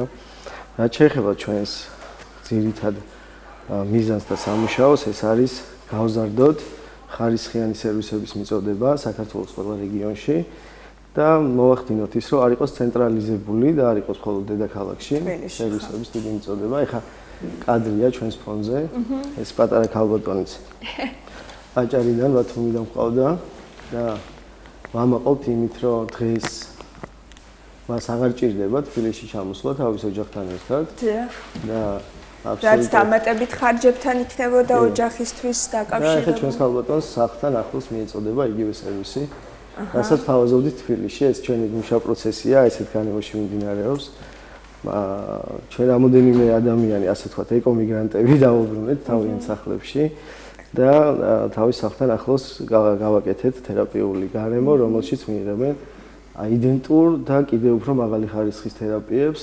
აუცილებლად უნდა აღვნიშნო თვითონ აჭარის ჯანდაცვის სამინისტროს და მერიის პროექტები, რომელიც ძალიან, ასე ვთქვათ, ხელსაყრელი ბაზაა იმისთვის, რომ შექმნა ესეთი სერვისები აჭარაში. და თემა ზოგადად დიდია, დიდ სფეროს მოიცავს და საინტერესო ის არის, რომ ჩვენი რეალური მისია იქნება ის, რომ ჩვენ საზოგადოებას ვაჩვენოთ და გაუზიაროთ ის გამოცდილება, რაც ამ წლების მანძილზე დავაგროვეთ. 2 წელი კი გავიდა იქიდან, რაც რეალურად აკადემია დავარეგისტრირეთ, მაგრამ ამ სფეროში უკვე 10 წელია მე პირადად რაც ვმუშაობ და ჩემი კოლეგები კიდევ უფრო ასე ვთქვათ გამოცდილები არიან და ვცდილობთ, რომ აი ეს გამოცდილება გავუზიაროთ ჩვენს თანამოქალაქეებს და პრეცედენტი შევქმნათ იმის, რომ საქართველოში რეგიონებში და ასევე ნებისმიერ პატარა სოფელშიც ჩვენი მიზანიც ეს არის, რომ იყოს ხელმისაწვდომი თერაპიები და აღარ დაჭირდეთ ჩვენს მოქალაქეებს სხვადასხვა ქვეყანაში ეს ხელმისაწვდომობის თემატიკა ყველაზე მნიშვნელოვანია. დარწმუნებული ვარ, არაერთი ტელემაყურებელი ახლა თვალყურს გვადევნებს და მოდით ქალბატონო მირანდა ვისაუბროთ, როგორ შეიძლება მოხვდნენ ამ თქვენ საოცარ პროექტში ადამიანები. მოგესალმებით, პირველ რიგში მადლობას გეტყვით მეც ასევე მოწვევისთვის და მადლობას ვეტყვი ასევე თავში რო არ გამომჩეს რომ შესავალს გავაკეთებ. ასევე ჩვენ სადაც ვიმყოფებით ახლა შენობაში უანგაროდ დაგვითმო მშობლებმა კობა შანიძემ და ნინო შერვაშიძემ, სადაც ვიმყოფებით და უკვე შეგვიძლია ბავშვების მიღება და თერაპიების ჩატარება. ძალიან დიდი მადლობა მინდა გადაუხადო ასევე აჭარას და ვგრძნობთ ჩვენ ამ მუხტს, რომ გულშემატკივრობენ. და ახლა უშუალოდ რაც შეეხება თერაპიებს, ამ ეტაპისთვის ჩვენ გვაქვს რამდენიმე მიმართულებით თერაპიები. გვაქვს სეგმენტი, აუცილებლად. გვაქვს ადრეული განვითარება, გვაქვს ფიზიკური თერაპია, ასევე გვაქვს სენსორული თერაპია, ოკუპაციური თერაპია და მეტყველების თერაპია. ჩვენ ვიმედოვნებთ, რომ მალე კიდევ უფრო დაგვემატება თერაპიები, კიდევ უფრო გავიზრდებით ამ ეტაპისთვის, მხოლოდ ეს სერვისები გვაქვს. ბავშვებს რაც შეეხება, ჩართვა შეუძლიათ პროგრამებიდან, რომელ პროგრამებსაც სახელმწიფო და ჯანდაცვა ასევე აფინანსებს და უსასყიდლოდ შეუძლიათ რომ მიიღონ ეს თერაპიები ჩვენთან და რაც შეეხება თერაპიების ხარისხს, ჩვენი მიდგომები რატომ არის ესეთი ცოტა განსხვავებული შეიძლება იყოს, იმიტომ რომ ჩვენთან ბავშვი არ ღებულობს მხოლოდ თერაპიას, ჩვენ ბავშვებს ზრუნავთ რომ გავხადოთ გარემო, სანდო, რომ ამ გარემოში ბავშვმა იგრძნოს ჯერ ის რომ ვენდობით და გვენდობა და შემდეგ ის რომ გამოავლინოს თავი რომ მე ამ გარემოში შემიძლია რომ ეს გავაკეთო და ჩვენ ამისთვის და ჩვენი გუნდი ჩვენს უკან კიდე ბევრი ადამიანი ამაზე ვზრუნავთ ყოველდღე რომ ბავშვი იყოს ლაღი რადგან ვიცით რომ ჩვენ თვითონ თუ შებოჭილი ვართ თუ რაღაც აქვს სტრესავს ძალიან რთული ამ დროს დაისწავლო რამე მით უმეტეს ფიზიკური თერაპია და ჩვენთან მაგალითად მოსული ფიზიკურ თერაპიაზე ბავშვი ჩვენი მიზანი არის რომ გრძნობდეს პატივისცემას, ემპათიას და ჩვენ კი არ ვეუბნებით რომ ახლა ესე უხეშად რაღაცა რომ გაგხარ, ჩვენ ვეკითხებით, შეიძლება რომ შეფეხს შევეხო? შეგიძლია რომ აერჩიო მარჯვენათი დავიწყოთ თუ მარცხენათი? ჩამოთვალეთ მიმართულებები, თუმცა კიდე უფრო რომ განმარტოთ, თქვა რა დიაგნოზის მქონე პაციენტებმა უნდა მოგვმართონ? ჩვენთან არის არა მარტო ფიზიკური შეზღუდვა, ასევე გონებრივი შეზღუდვა, სხვადასხვა გენეტიკური დაავადებები, მრავალია და სია შეიძლება რომელიმე გამომჩნდეს, აუტისტური სპექტრი მათ შორის, ცერებრული დამბლა და ძალიან ბევრი სხვა გენეტიკური დარღვევების მქონე ბავშვებს შეუძლია გაიარეთ. თქვენ ახსენეთ, რომ კეთილმა სამარიტანელებმა დაგითმეს ადგილი, რათა ეს თერაპიები აწარმოოთ, ხო? სახელმწიფოს ჩართულობა, კერძო სექტორის ჩართულობა რამდენად მნიშვნელოვანია ასე? რა თქმა უნდა, ყოველთვის მნიშვნელოვანია. ხარდაჭერა მათგან. ხარდაჭერა ამ ეტაპზე გვაქვს სახელმწიფო პროგრამების მხრიდან, სადაც ბავშვებს შეუძლიათ რომ მიიღონ ვაუჩერი და ჩვენ ცენტრში ფინანსდება სახელმწიფოს მხრიდან, დიახ. და ჩვენ ღია ვართ ყოველთვის, გამჭირვალეები ვართ და პირიქით თანამშრომლობას ვაპირებთ სამომავლოდაც და ფიზიკური თერაპევტი ხომ?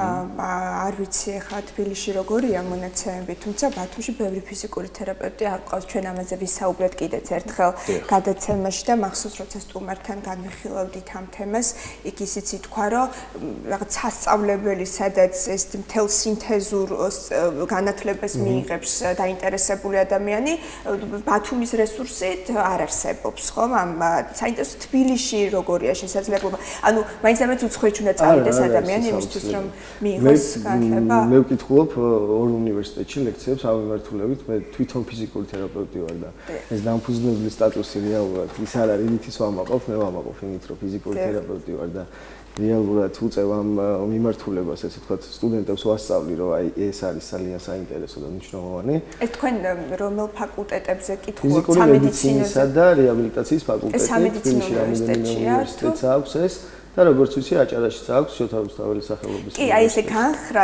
მაგას ვამბობ, რომ რაღაცა მიმართულება არის, მაგრამ მე ვსაუბრობ საფუძვლიანი ცოდნის მიღებაზე. ძირითადი, ანუ განათლება, რაც უნდა მიიღოს ამ სფეროში მომუშავე ადამიანმა არის, რომ უნდა გახდეს რეაბილიტაციის, ანუ ფიზიკური მედიცინისა და რეაბილიტაციის ბაკალავრი და შემდგომ ამ ბაზისური განათლებით უნდა დაიწყოს და აიმაღლოს კვალიფიკაცია სხვადასხვა მიმართულებებით და არის ამ ბევრი ტექნიკა, რომელიც გამოიყენება ფიზიკური თერაპიის შესრულებისთვის, ძალიან ბევრისთვის ცნობილია, მაგალითად ბობატის თერაპია, აქვს უამრავი კურსი და ტრენინგი, როგორ შეიძლება ის ისწავლოს, არსებობს კონდუქტიური თერაპია, არსებობს DMI, ანუ ბოტულინო თერაპიაზე რა სიტყვოდით? აი თქვენი აღწერა როცა წავიკითხეთ, იქ ეწერა რომ პირველები იყავით პიონერები, რომლებმაც ბოტულინო თერაპია ჩართეთ თქვენს პროგრამაში. ანუ პიონერები ვიყავით კონკრეტულ ტექნიკაში, რომელიც არის ბოტულინო თერაპიის ultrasound-ის guideline-ი, როცა აკეთებ ამ პროცედურას თანამედროვე, ასე ვთქვათ, აპარატურის გამოყენებით, მოდი ვთქვათ, როდის არის ეს საჭირო. ეს არის საჭირო მაშინ, როდესაც ბავშვები იქნებიან თუ დასრულები არ აქვს მნიშვნელობა, აქვს ცენტრალური ნერვული სისტემის დაზიანება და მათ კიდურებში აღინიშნება სპასტიურობა. ანუ სპასტიურობის ხარისხის, ასე ვთქვათ, შემცირებისთვის და მკურნალობისთვის ყველაზე პატარა ასაკიდან რასაც შეიძლება მიმართოთ, ეს არის ბოტულინო ტოქსინის თერაპია, რადგან ჩვენ შეგვიძლია 2 წლის ასაკიდან დავიწყოთ ამის მენეჯმენტი და პრაქტიკულად უსაფრთხოა, რა თქმა უნდა, თუ ეს სრულდება ამ პროტოკოლის გამოყენებით და ბევრი პროტოკოლი არსებობს, მანამდე საქართველოშიც არსებობდა ეს პროტოკოლი და ხალხი აკეთებდა ამ პროცედურას უბრალოდ ძირითადად გავრცელებული იყო პალპაციის მეთოდი, როცა ზუსტ იდენტიფიცირებას, რომ კუნთი და ასე ვთქვათ პრეპარატი სწორად შეიყვანენ კუნთში, ანუ ამის გარანტია ამ შემთხვევაში არ არის, თუმცა აი ამ მეთოდით არის. მინდა გითხრათ, რომ ჩვენ ბათუმში შევასრულეთ ეს პროცედურა, ხოზრევანიძის კლინიკაში ჩემი გუნდი მუშაობს და აგრძელებს ამ პროცედურების ასე ვთქვათ შესრულებას და თბილისში ერთ-ერთ კლინიკაში. შედეგი როგორი იყო? რამდენად სწრაფად დგება შედეგი, ესეც საინტერესო. ეს გრძელვადიანი. ეს გრძელვადიანი მენეჯმენტია, თუმცა პირველი შედეგების დანახვა ერთ კვირაში შეიძლება. ეს არის ძალიან დიდი მენეჯმენტი, მე მინდა ისევ დაუბრუნდე ჩვენი ორგანიზაციის მისიას. ჩვენ ვაკეთებთ ესეთ რაღაცას, რომ როდესაც ადამიანი გაიგებს, რომ მის შვილს ესეთი გამოწვევა აქვს ცხოვრებაში და რეალურად დიდი გზა აქვს გასავლელი, რომელიც არც ისე მარტივია, იწყებენ ხოლმე ძიებას იმის შესახებ, თუ როგორ დაეხმარონ თავიანთ შვილს, სად მიიყვანონ, როგორ გააკეთონ. არის შემთხვევები ხშირად, როცა ბავშვებისთვის საჭიროა ოპერაციული მკურნალობა, პლასტიკური ქირურგია და ასე შემდეგ. ჩვენ ვაკეთებთ ესეთ რაღაცას. ყავს პარტნიორი ორგანიზაციები, რომლებთან ერთადაც ვმუშაობთ. ეს არა მარტო საქართველოში, არამედ მის ფარგლებ გარეთაც და ვცდილობთ, რომ მშობლებს მივცეთ სწორი მიმართულება და გზა. მე პირადად მივყვები მშობლებს კონსულტაციაზე, სადაც ანუ ქირურგებთან ერთად ვსაუბრობთ კონკრეტული შემთხვევის გადაწყვეტის საუკეთესო გზებზე და ვიღებ ასე ვთქვათ ინფორმაციას, რომელიც რეალურად მშობლებისთვის იმ მომენტში გასაანალიზებლად ცოტათი რთულია და შემდგომ ვახერხებ იმასაც, რომ ამ ოპერაციებზე მე თვითონ გავარ და უყურებ ეს რამდენად სრულდება იმ ხარისხით, რაზეც ჩვენ უკვე ვისაუბრეთ და მე შემდეგ უკვე ამ ინტენსიური თერაპიის კურსებსაც ჩვენ თვითონ ასე ვთქვათ ხელმძღვანელობთ. ეს მარტო საქართველოს პრეცედენტი არ არის. საქართველოს ფარგლებ გარეთაც ვახერხებ იგივეს გაკეთებას. აი ამ გოგონას ოპერაციაზე ვიდექი საკმაოდ ცნობილი კლინიკაში და ეს ფიქრობ, რომ მე ფიქრობ, რომ ამით ძალიან ვიამაყე, როცა იმ კლინიკაში ისეთ ნეიროქირურგთან ერთად ჩაუტარეთ ოპერაცია, რომელიც სოფლიოში თქვენ თავად ოპერაციას ჯერჯერობით არ არის. მე თვითონ ოპერატორი არ ვარ ოპერაციის, თუმცა მე იქ გავარ და მნიშვნელოვანი გადაწყვეტილებას მიღებ რაც იმ პროცედურის. აი თალბოტონ მირანდას ვკითხავ, თქვენ დენვერის ადრეული ინტერვენციის თერაპევტი ბრძანდებით. ამერიკული თქვათ გამოცდილება როგორია? ჩვენ ამ ეტაპზე აკადემიაში ამ ეტაპზე დენვერის თერაპია არ გვაქვს, უშუალოდ რაც ჩამოვთვალე ეს თერაპიები გვაქვს, თუმცა სამომავლოდ განვიხილავთ, რომ დავიწყოთ დენვერის თერაპიაც. თანამედროვე ტექნოლოგიები, მოდით ამ თემაზეც ვისაუბროთ. არის თუ არა საქართველოს შესაძლებლობა უკვე რაღაც პროფესიონალური ტექნოლოგიების ჩართოთ ფიზიკურ თერაპიაში. ეს ალბათ გარკვეულ ფინანსებთანაც არის დაკავშირებული. აი, ტექნიკურად ძალიან ბევრი დამხმარე საშუალება არსებობს, რისი გამოყენებაც შეიძლება. თუ ვიტყვით, რომ ორ სფეროზე ვმუშაობთ, ერთი არის ის, რომ მოტორული უნარჩვევები განმოვითაროთ და მეორე არის ის, რომ კოგნიტური შესაძლებლობები წინა პლანზე წამოვწიოთ, აი აქ დამხმარე საშუალებებიც იყოფა. უმარტივესი დამხმარე საშუალება, რომელიც რეალურად ჩვენთვის, ჩვენ ქვეყანაში ცოტათი რთულად შესაქმნელი იყო პირველი ჩვენი პროექტი, როცა თბილისში კოლაბორაცია გავაკეთეთ ერთ-ერთ ორთოპედიულ კომპანიასთან და გაუზიარეთ ჩვენი გამოცდილება, როგორ შეგვექნა ორთეზები, ან როგორ შეგვექნა კორსეტები, ფიქსატორები და ესეთი პროდუქტები. ამიტომ არის კიდე მეორე მომენტი, როცა კოგნიტური ნაწილია, ამას მირანდა უფრო იტყვის. მეტად 3D პრინტერი არის ადაპტირებული ამ ჩვენთვის ნაიმისაწვდომია, თუმცა საქართველოში არის. აჰა. და ეს გვჭირდება. არის რიგი შემთხვევები, 3D პრინტერი უფრო მნიშვნელოვანია მაშინ, როცა აკეთებ კორსეტს, რომელიც სკოლიოზის ასე ვთქვათ სამკურნალოა. ჩემი ორგანიზაციისთვის დღეს ხელმისაწვდომია და პრობლემას არ წარმოადგენს, თუმცა საქართველოში ეს არა. დღეს არა, მაგრამ ვიმედოვრებ, რომ ძალიან მალე იქნება, იმიტომ რომ ამაზე უკვე ვმუშაობთ. კი ბატონო. აი მირანდას ფიქრობ ძალიან ბევრი დამხმარე საშუალება გაახსენდება, რომელიც კოგნიტური ნაწილის მოგვიყევით ალბა მირანდა. კოგნიტურ ნაწილში რაც შეიძლება ვთქვა დამხმარე საშუალებად შეიძლება გამოვიყენოთ კომუნიკაციისთვის, იმიტომ რომ ბავშვთან, ანუ თავარი მოვალეობა ბავშვის ზოგადად არის თამაში და თამაში წარმოუდგენელია კომუნიკაციის გარეშე და ჩვენ შეგვიძლია რომ ძვირიანი საშუალებები ეგრეთ წოდებული კი ძალიან კარგია და ძალიან დამხმარეა, მაგრამ ყველა ოჯახს არ აქვს ამის ფინანსური რესურსი და რაღაც დროში იწელება ამის შესაძენად და ჩვენ თავაზობთ თანამედროვე მიდგომებს, ბარათებს, სადაც ბავშვს შეუძლია გამოხატოს თავის სურვილი, აირჩიოს სათამაშო, ანუ კი და არას ბარათებიც არსებობს ესეთი, სადაც ვეხმარებით მშობლებს, ბეჭდავთ, რომ დააფიქსიროს ბავშვმა ყოველთვის თავისი არჩევანი. როდესაც ბავშვი არის თავის არჩევანს როცა აირჩევს, თუნდაც სათამაშო იქნება ეს ტანსაცმელი იქნება თუ კვების რაიმე ობიექტი, ბავშვი ამით იძენს თავდაჯერებას და შემდეგ შედეგზეც უფრო აისახება და ჯაჭვია ეს და ამ ჯაჭვში შეუძლებელია გამოგრჩეს მშობელი, რომელიც ძალიან დიდი მისია არის. თავს ძალიან ნერვიულობს, ბუნებრივია, შეიძლება თავისთვის ეს განცდა, რომ აი არიცის შედეგი დადგება თუ არა, ის სკეპტიციზმიც ნორმალურია. აი მშობლებთან კომუნიკაციაზეც გვიამბეთ. ეს კიდე ცალკე ამბავი არის ნამდვილად არ წუნება. ჩემი აზრით მშობლებთან კომუნიკაცია არის და სწორი კომუნიკაცია არის შედეგზე მოქმედი ერთ-ერთი საუკეთესო ფაქტორი, იმიტომ რომ თუ მშობელს აქვს განათლება და თუ მშობელს მიაწვდი ინფორმაციას ადეკვატურად და თუ მას აქვს სწორი, ასე ვთქვათ, მოლოდინი და მას არ აქვს იმის განცდა, რომ მხოლოდ ჩვენ შევძლებთ მათი, ასე ვთქვათ, გამოწვევის მოგვარებას და ისინიც მაქსიმალურად ჩაერთვებიან აი ამ გამოწვევაში, ასპარეზში, ასე ვთქვათ, როგორც უნდა ისე უწოდოთ. მაშინ შედეგები უფრო კარგი იქნება. რეალურად მნიშვნელოვანი არის ის, რომ პირველივე დღეს დაიწყო პირველივე კონტაქტზე მშობლის განათლება და მან იცოდეს ზუსტად ნაბიჯ-ნაბიჯ გაწერა პროცესის რა გჭირდება და ამისთვის ჩვენ ვართ, რომ იმიტომ რომ გაუწერო მაგალითად ჩვენ ვიცით რომ ბავშვი არის 2 წლის და დღეს ვიყენებთ თქვათ ორთეზებს, ბოტოქსებს და ფუნქციურ ვარჯიშებს მე მას უკვე პროცესში უყურებ და შეიძლება უკვე 2-3 წლით ადრე დავიწყო მენეჯმენტი, როგორი პლასტიკური მხარდაჭერა დაჭირდება, რომ ძალიან დიდი მენეჯმენტია რა და ძალიან საინტერესო პროცესია. შაკო, ვინც ახლა თვალყურს გვადევნებს მშობლები, თუ გაუჩნდათ აი ამ წუთას სურვილი, რათა მიიღონ ის სერვისები, რომლებიც მათი შვილების ჯანმრთელობას უკეთესობისკენ შეცვლის, ვის უნდა მიმართონ? აი სწორედ ახლა. სწორედ ახლა უნდა მიმართონ მოძრაობის განვითარების აკადემიას ან სოციალურ პლატფორმაზე, ან ნომერზე, ტელეფონის ნომერზე, ან მიაკითხონ ლორდ კიფანიძის ასექსში, სადაც დახვდებიან ჩვენი გუნდის წევრები და ანუ ასე ვთქვათ, ყველაფერს გააკეთებენ. მე პირადად მიწევს, რომ ყოველ ორ კვირაში ერთხელ ჩამოვიდი აჭარაში და გავუწიო კონსულტირება. ადრე მხოლოდ ზაფხულში ჩამოდიოდი ხოლმე და ეხლა ძალიან ბედნიერი ვარ, ორ კვირაში ერთხელ აჭარაში ვარ, აი ძალიან შემიყვარდა აჭარა და რეალურად ძალიან მარტივია ჩვენთან კომუნიკაციაც და ასე ვთქვათ ჩვენ საუბრობდით, გუშინ საუბრობდით სხვათა შორის მე და მირანდა, რომ არ გვაქვს ძალიან დიდი სივრცე და არ შეგვიძლია ძალიან დიდი მოცულობაზე დღეს ესე ვთქვათ პასუხისმგებლობა ავიღოთ.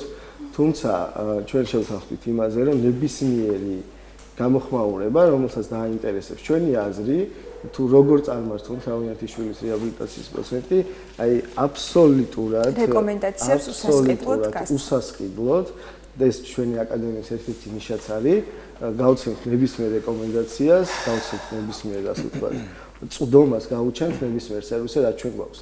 ანუ პრიორიტეტი არ არის, რომ მხოლოდ და მხოლოდ ჩვენთან. ასევე ვიტყვი ერთს, რომ მე არ ვიცნობ დღეს აჭარაში ბევრ ფიზიკურ თერაპევტს, სულ რამდენიმე ადამიანს ვიცნობ. ეგ აღნიშნე ზუსტად.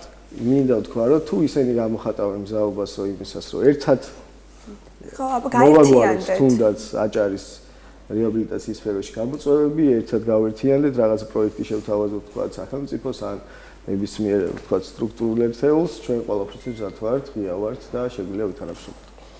კი ბატონო, უღმესი მადლობა, რომ იყავით ჩვენთან ერთად, ძალიან მნიშვნელოვან საქმეს აკეთებთ და წარმატებებს გისურვებთ. კიდევ ერთხელ გავეშღეროთ, მოდით მისამართი თქვენი სივრცის ლორდ კიფანიძის 106, სადაც მიიღებს თქვენი შვილი პროფესიონალურ თერაპიას და პროფესიონალურ სერვისს. ძალიან დიდი მადლობა თქვენ ამისთვის და იმედია ბევრი ბათუმელი ფიზიკური თერაპევტი ჩაერთვება ამ პროცესში.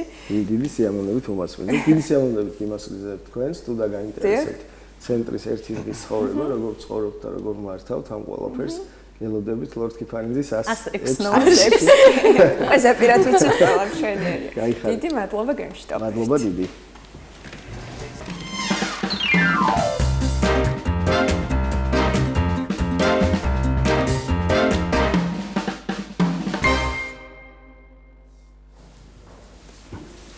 განვაგრძობთ გამოშვებას. დღეს კიდევ ერთხელ აღვნიშნოთ 38 წლის გახდა აჭარის ტელევიზია. იუბილე გვაქვს დღეს, განსაკუთრებული დღე, ისევ და ისევ ვიმეორებთ, რომ თითოეულ ჩვენგანს უხარია და ტელევიზია ეს არის ცოცხალი ორგანიზმი, რომელიც დაკომპლექტებულია ძალიან ბევრი ფუნდამენტური მნიშვნელობის რგოლით და არსებობს ის რგოლებიც, რომლებიც აი ესე არ ჩანს და მათ მაყურებლები არ იცნობენ, თუმცა ის რომ ახლა ჩვენ გვხედავთ და გვისმენთ, ეს სწორედ ამ ადამიანების დამსახურებაა. ნამდვილად. აქვე მინდა შევახსენოთ ჩვენს ტელემაყურებელს, გამოიწეროთ ჩვენი არხი, გახდეთ ჩვენი ფოლოვერები და გაიგებთ ყველა იმ შიდა ამბებს, რაც ჩვენს არხზე ხდება. საიუბილეო ტექსტს გააგზავნებდი, მეგონა არ ველოდი ინსტაგრამის ამბავს, თუმცა ესეც ნიშანდობლივია, რომ ტელევიზია ეს არ არის, მხოლოდ და მხოლოდ სატელევიზიო პროდუქტი, ხო? მისი ტრანსლირება ხდება ონლაინ სივრცეშიც, იმიტომ რომ ვცდილობთ, რომ ავუწყოთ ფეხი ციფრულ სამყაროს. კი ბატონო. მინდა გითხრათ, რომ ჩემი ტელევიზია დღეს 38 წლის გახდა. ჩემთვის ორმაგად ამახელვებელია ის ფაქტი, რომ ჩემი ტოლია ზუსტად ჩემი არხი და ყოველთვის რაღაც ემოციით მავსებს მისი და ჩემი ასაკი, ხო? ესე რომ ვთქვათ. ეხლა ლინდა მესხიძე ჩემი სახლიდან ჩაგერთვებათ. ლინდა, მოგესალმები, აბა მითხარი. რა ხდება სახლში? მოგესალმებით, გილოცავთ პირველ რიგში გიორგი, ანი, ვილოცავთ ჩვენს მაყურებელს ტელევიზიის დაბადების დღეს, როგორც თქვენ ახსენეთ, ტელევიზია 38 წლის გახდა. ანი მახსენა, რომ იმ ადამიანებს ვიხილავდით, ვინც კადრს მიღმა ჩანან და არა მარტო ამ ადამიანებს ვიხილავთ დღეს პირდაპირ ჩართვაში და სამწუხაროდ ვერ შევძლებთ ყველა ამ ადამიანის ჩვენებას, ვინც კადრს მიღმა მუშაობს და ვისაც ასე თუ ისე დგას ტელევიზია, ჯაჭვურია ეს ყველაფერი იმის რომ ეთერში ვიყოთ, იმისთვის რომ ჩვენი ჩართვა იყოს გამართული, იმისთვის რომ სტუდიიდან მიესალმოს წამყვანები მაყურებელს, აუცილებელია ამ ადამიანების მუშაობა. მე ვიმყოფები ახლა საეთეროში, სადაც ხშირად არ შემოდის ხოლმე კამერა. აქ ადამიანები ახლა მუშაობენ იმისთვის, რომ ეს ჩართვა, სწორედ ეს ჩართვა იყოს პირდაპირ ეთერში. ირინკა, რეჟისორი, არის ჩვენთან ერთად. ირინკა, მოგესალმებით. პირველ რიგში გილოცავ ტელევიზიის დაბადების დღეს და მინდა მითხრა, რამდენი წელია რაც ტელევიზიის თანამშრომელი ხარ? 2015 წლიდან ტელევიზიის თანამშრომელი, პირველ რიგში ვილოცავ ტელევიზიის ყველა თანამშრომელს, მოქმედ და ძველ თანამშრომელს, ვინც ერთხელ მაინც შემოაყო ტელევიზიის კარები და შთანთქა ჩვენი მტვერი, რომლის დავიწყება შეუძლებელია და მინდა ვუსურვო უწყვეტი მაუწყებლობა ჩვენს ტელევიზიას. ირინკა, პასუხისმგებლობაზე რომ ესაუბრო, აი შენი პოზიცია რეჟისორი ხარ და ძალიან ბევრი რამ არის შენზე დამოკიდებული. პასუხისმგებლობა რამდენად დიდია რომ მითხრა? პასუხისმგებლობა დიდი არა მხოლოდ ჩემი, არამედ მთელი საეთეროსი, ასევე ცენტრალური საეთეროსი, რომლის მეშვეობითაც ეს არის ცოცხალი ორგანიზმი და ღერძი ტელევიზიის. ყველა ადამიანი, ვინც აქ არის, მაქსიმალურ რესურსს და შრომას დებს, რომ მაყურებლამდე მივიდეს კარგი პროდუქტი, სწორი ინფორმაცია და ხარისხიანი ინფორმაცია. მოგვილოცე ტელევიზიის დაბადების დღეს ტელევიზიას ვილოცავ და ყველა თანამშრომელს ძალიან დიდი მადლობა წარმატებებს გისურვებთ. მამუკასთან უნდა გადმოვინაცვლო, მამუკა დევაძე უზრუნველყოფს. გარდა იმისა, რომ წამყვანები ჩანან და სტუმრები ჩვენი გადაცემების ჩანან სტუდიაში, მამუკა უზრუნველყოფს თითოეული სინქრონის, თითოეული კადრის ეთერში ხარვეზის გარეშე გასვლას. მამუკა, მოგესალმები, გილოცავ ტელევიზიის დაბადების დღეს და მითხარი, აბა, რამდენი წელია რაც ტელევიზიის თანამშრომელი? ტელევიზიის თანამშრომელი ვარ დაახლოებით 7 წელია, ამ დიდი ოჯახის წევრი ვარ და ვისარგებლებ შემთხვევით მიულოცო მინდა ყველა თანამშრომელს დღევანდელი დღე, ვინც მუშაობდა ტელევიზიაში და დღემდე ვინც მუშაობს და ყველას მინდა უსურვო წინსვლა და წარმატებები. ტელევიზიას კი განვითარება მინდა უსურვო, რაც მთავარია. პასუხისმგებლობაზეც გითხარი 1-2. პასუხისმგებლობა ძალიან საპასუხისმგებლოა, აქ მუშაობა, ყურადღებით უნდა ვიყოთ ყველა, რადგან თითოეული რგოლი გადამული ვართ ჯაჭვურად ერთმანეთთან რა და მაყურებელს რომ მივაწოდოთ ხარისხიანი მასალა, უნდა ვიყოთ ყურადღებით და პასუხისმგებლობით და მოვეკიდოთ ამ საქმეს, რა თქმა უნდა.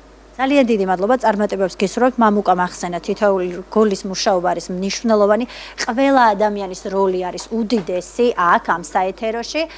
ჩვენ ახლა შევდივართ სტუდიაში. მე მომყვება ოპერატორი ვაჟა კეშელავა, რომელიც აუცილებლად უნდა ვთქვათ, რომ ეს ყველაფერი, რასაც თქვენ კადრში ამ წუთას ხედავთ, ვერ იქნებოდა ისეთი, როგორიც არის და საერთოდ ვერ იქნებოდა, თუ არ იქნებოდა ვაჟა, თუ არ იქნებოდა სხვა ოპერატორები, ვინც გამუდმებით მზად არიან იმისთვის, რომ გამოყვნენ, გადაიღონ სიუჟეტი, კადრები, ჩაწერონ სინქრონები და პირდაპირ ეთერში დაგვეხმარონ, რომ ჩავერთოთ. ასევე მინდა აქვე ვისარგებლო მომენტით და მივულოცო ტელევიზიის დაბადების დღე პირდაპირ ეთერის თუ სწორად ვამბობ ინჟინრებს, ეს არის ირაკლი და ბადრი და იმედია, არავინ გამომრჩება და ვუსურვო წარმატებები. ჩვენ ვთქვით მართალია გადაცემის დასაწყისში, რომ იქნება კადრს მიღმა ადამიანები უკაცრავად, მაგრამ არა მარტო კადრს მიღმა ადამიანები, საინფორმაციოს გარეშე წარმოუდგენელია ტელევიზია, რა თქმა უნდა და ვეწვიეთ სულხანს, რომელიც უკვე ჩვენი გადაცემის დასრულების შემდეგ საინფორმაციო ამბებით შემოუერთდება აჭარის ტელევიზიის მაყურებელს. სულხან შუშხუნებს ველოდი, რატომაც მოგესალმებით. სულხან გილოცავ ტელევიზიის დაბადების დღეს და მითხარი, აბა შენ რამდენი წელია ამ ტელევიზიის თანამშრომელი ხარ? რა თქმა უნდა, დიდი მადლობა, მიულოცავ ყველა კოლეგას და თანამშრომელს ჩვენს დაბადების დღეს. უკვე მე-7 წელია ამ დიდი ოჯახის წევრი ვარ, ესე რომ ვთქვათ, რაც ძალიან დიდ პასუხისმგებლობას მაკისრებს დიდ სიხარულთან ერთად. და არ ვიცი, მაქსიმალურად ვცდილობთ, რომ ჩვენი მაყურებელი ყოველთვის კმაყოფილი იყოს. ასევე მინდა კითხო, შემოქმედებითი სამსახური ზოგადად ისეთი სფეროა ტელევიზიაში, რომ ძალიან ბევრი სასაცილო ამბები გვიგროვდება ხოლმე, კურიოზები ეგრეთ წოდებული, რომელიც საახალწლო ეთერში გადის. ან ხშირ შემთხვევაში იმდენად კურიოზია, რომ ვერ ვუშვებთ საახალწლო ეთერშიც. საინფორმაციო სივრცეში როგორ არის, რამდენად ხშირად არის ასეთი შემთხვევები? არც საინფორმაციო არ არის გამონაკლისი ამ მხრივ, იმიტომ რომ ყველას გვემართება რაღაცები, მოგდის ადამიანები ვართ. აი მე მაგალითად დღემდე ვთხოვ ჩემს მეგობარ ოპერატორებს, რომელსაც შენახული აქვს ჩემი კურიოზების კადრები, მაგრამ უშედეგოდ ვერანაირად ვერ გამოვართვი, ვერ წავშალე. მაყურებელი ამ კადრებს როგორც ახსენე, ხედავს აუცილებლად წლის ბოლოს კურიოზებში, ესე რომ ვთქვა. დაბადების დღე მოგვილოცო სულხან კოლეგებს და მაყურებელს, რომელიც უწყვეტ რეჟიმში გვადევნებს თვალს. კიდევ ერთხელ მოგილოცავთ, ძალიან მნიშვნელოვანი რამ მოხდა 38 წლის წინ ქართულ მედია სივრცეში და ვუსურვებ აჭარის ტელევიზიას უწყვეტ მაუწყებლობას, განვითარებას, ყველა ძველ თუ ახალ თანამშრომელს, წინსვლას და პროფესიულ წარმატებას. ძალიან დიდი მადლობა, გისურვებთ წარმატებებს. ჩვენი გადაცემის დასრულების შემდეგ შეგიძლიათ დაელოდოთ, არ გადართოთ სხვა არხზე და სულხანი მოგაწვდით საინფორმაციო ამბებს. მოკლედ, მინდა ოპერატორს ვთხოვო, რომ აჩვენოს, აქეთ არის საინფორმაციო სივრცე, საიდანაც სულხანი და სხვა საინფორმაციოს სხვა წამყვანები ესალმებიან ჩვენს მაყურებელს და აი აქეთ თქვენ ხედავთ გადაცემა დილის ტალღის სტუდიას, რომლებიც ყოველდღიურ რეჟიმში ორშაბათიდან პარასკევის ჩათვლით ესალმებიან ყოველ დილით აჭარის ტელევიზიის მაყურებლებს.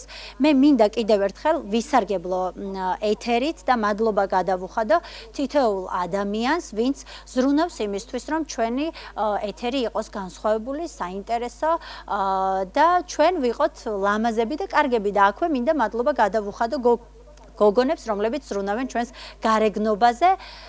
და კიდევ ერთხელ ვულოცავ აჭარის ტელევიზიას 38 წლის იუბილეს.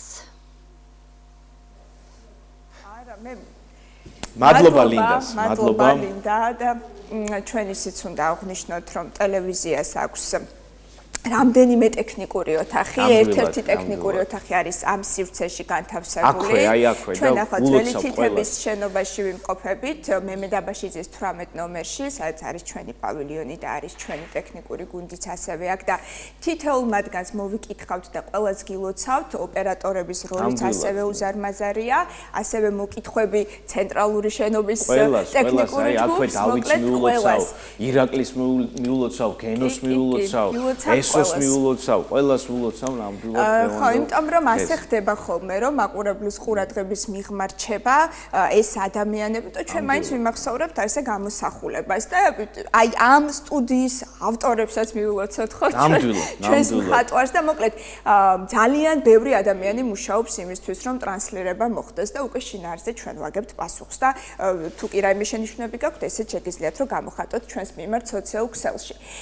რაც შეეხება ჩვენი გადაცემის დასკვნითი ნაწილი სტუმრებს ბუნებრივია ისევ ტელევიზიის დაბადების დღის ნარატივს ვაგრძელებთ და გადავწყვიტეთ ჩვენი მაყურებლისთვის გაგვეცნო ახალი თაობის, ახალი ფრთის ორი წარმომადგენელი, ხომ? ეს ძალიან ორგანული პროცესია, თაობათა ცვლა, ახალი თაობა, მათ ახალი ინიციატივები აქვთ, ახალი ხედვები აქვთ. მიუხედავად იმისა, რომ ხშირად ამბობენ ახალი თაობა ტელევიზორს არ უყურებს, მაინც საკმაოდ ბევრს აქვს სურვილი და ინტერესი ტელევიზიაში მუშაობის. მოდი წარვადგინოთ ისინი, მოვისმინოთ მათი მოსაზრებები, რა იდეებით არიან მოსული ჩვენს ტელევიზიაში. მირიან ორაგველიძე, სოციმედია მენეჯერი, ჩვენი ტელევიზიის სულ ახალ-ახალი თანამშრომელი, მოგესალმებით მირიან და ანკა კაკაბაძე, რომელიც არის ჩვენი გადაცემის დიდი შესვენების სტაჟიორი. ჯერ კიდევ სტაჟირებას გადის ანკა.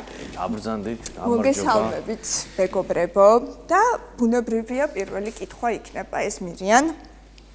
რადგან უკვე თანამშრომელი ხარ, ახალი თანამშრომელი, რა იდეებით, ინიციატივებით ხარ მოსული? მე ვიცი, რომ შენ აქტიურად უყურებ აჭარის ტელევიზიას, არაერთი გადაცემის სტუმარიც ყოფილ ხარ, ხო, შენი პირველი პროფესიით, მირიანი არის რეჟისორი პროფესიით და შენი დაკვირვებები გექნება, ხომ? აი, რა აკლია, რას შემატებდი, რას განაახლებდი, ან რა მოგწონს განსაკუთრებულად, მოგვახსენე აზრი ტელევიზიაზე და ბუნებრივია შენს ინიციატივებსაც.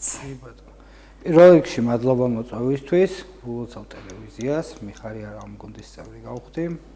ულოცავ თითოეულ ადამიანს, რომელიც აქ მუშაობს, წევა ძალიან სწორად აღნიშნე, გისმენდით შორიდან და გადაცემები, რომლებიც კეთდება, ყავს წამყვანი ვიღაცები და ძალიან ცოტა ადამიანი ჩანს მოკლედ კადრში.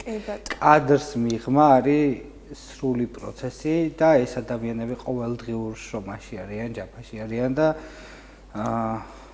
არიან ის ადამიანები, რომლებიც საბოლოო პროდუქტს ქმნიან.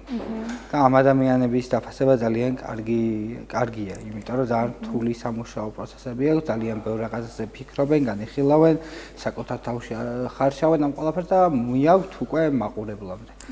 რაც ძალიან დასაფასებელია და ეს არა მარტივი რუტინა და ეს არა მარტივი ყოველდღიურობის ნაწილი. ამიტომ მათ შორის სოციმედია მენეჯერი, ხო? იმიტომ რომ ავითვისოთ უნდა ყველა ციფრული პლატფორმა, ვიღაც ახლა გვიყურებს პირდაპირ ტრანსლაციას თვალსადევნებს, ზოგი კი შემდგომ ნახავს სოციალურ ქსელებში ამ ამონარიც და კომენტარებს აგიწევთ. ხომ და არის კიდევ ძალიან ბევრი პლატფორმა, ხომ? და აი ამ ყველაფრის მართვა, თან ამას ცოდნა სჭირდება, რა უნდა მოიჭრას, რა უნდა გაზიარდეს, რა დროს, რა რაოდენობით, აი მოგვიყევი მირიან, როგორც სოციმედია მენეჯერს ხედვები გაქვს.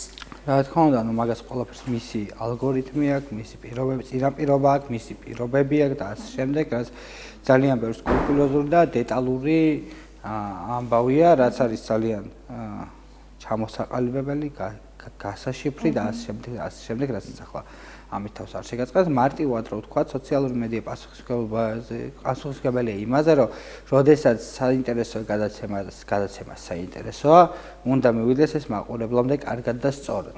ეს იქნება ძირითადი ამოცანა. შეიძლება იყოს ადამიანი, რომელმაც სულ არ იცის ეს გადაცემა, რამდენი შემთხვევა ყოფილა, რომ საინტერესო ფილმი, საინტერესო გადაცემა, საინტერესო ამბავი აღმოგიჩენია უბრალოდ ეგრეთ წოდებული სკროლვისას შემთხვევით და გადასულ ხარ დაინტერესებული ხარ და უი ეს ნეტა სად გადის, რა არის, როგორაა, რაღაცა და აი ამის შემდეგ იწყებს ადამიანი კვლევას და ამის შემდეგ უკვე ხდება აქტიური მაყურებელი და ერთგული მაყურებელი ძალიან ბევრი შემთხვევა, ეგეთი მე პირადადაც მქონია მსგავსი გამოცდილება, რაღაცა სრულიად უცხო კადრი შემოხვედრია ნეტა ეს საიდან და ერთხელ შეხვდა, ორჯერ შეხვდა, მესამეჯერ უკვე დავაინტერესა რომ ვახ ნეტა რა და ჩვენს გადაცემასაც ყავს ახალი სოციმედია მენეჯერი ნანა ხოფერია, რომელიც არაჩვეულებრივად უძღვება და თავის საქმეს აკეთებს მთელი გულით და მართლაც ძალიან დიდი პასუხისმგებლობაა და გვიხარია რომ დაკომპლექტდა ჩვენი ტელევიზია სოციმედია მენეჯერებით, რომ მუდმივი ინტერაქცია გქონდეს მაყურებელთან. და მინდა აღნიშნო რომ ძალიან სუბიექტური სამუშაო რა, ანუ ობიექტური ვერ იქნება, იმიტომ რომ თქვა იგივე ნანა, რომელიც ძალიან მაგარი ადამიანი და ძალიან კარგი პროფესიონალია, შეიძლება მე და ნანამ ერთ იგივე გადაცემი და სულ სხვა რაღაცების მოვიხიბოთ. ძალიან საინტერესოა. ეგა ყველაზე შრომატევადი საქმე და ეგა ყველაზე საინტერესოც ამავდროულად რა. ხო და აი მაგ მინდა ჩაგეკითხო მიდიან, ნახე ტელევიზიამ გაიარა თავის განვითარების სხვადასხვა ეტაპები. თავისი ისტორიის განმავლობაში აქვს გულისხმობ არა მარტო ჩვენს ტელევიზიას, ზოგადად. დღეს მთლიანად გადასულია მაუწყებლობა გარდა სატელევიზიო ეთერისა სოციალურ ქსელში, ხო? ადამიანი შესაძლოა ნაკლებ დროს უთმობდეს სახლში ცისფერ ეკრანთან ჯდომას და ყურებას, თუმცა მას აუცილებლად შეხვდება ესა თუ ის გადაცემა სოციალურ ქსელში, ესა თუ ის მომენტი. აქედან გამომდინარე გზნობ თუ არა იმ პასუხისმგებლობას, რომელიც დღეს აკისრია სოციმედია მენეჯერს. რა თქმა უნდა უგზნობ ამ პასუხისმგებლობას და ყველაზე მარტივი მაგალითი, აი რახან ტელევიზიის დაბადების დღე და კულუარებს მიღმა რახან შევიხედეთ, მე შევიდა ძალიან პატარა ამბავი გავყიდო. ახლა ხანს მოსული ვარ, ახალი თანამშრომელი ვარ, პირველი რაც გავაკეთე, უბრალოდ გადაცემების ჩაწერებს ვესწრები.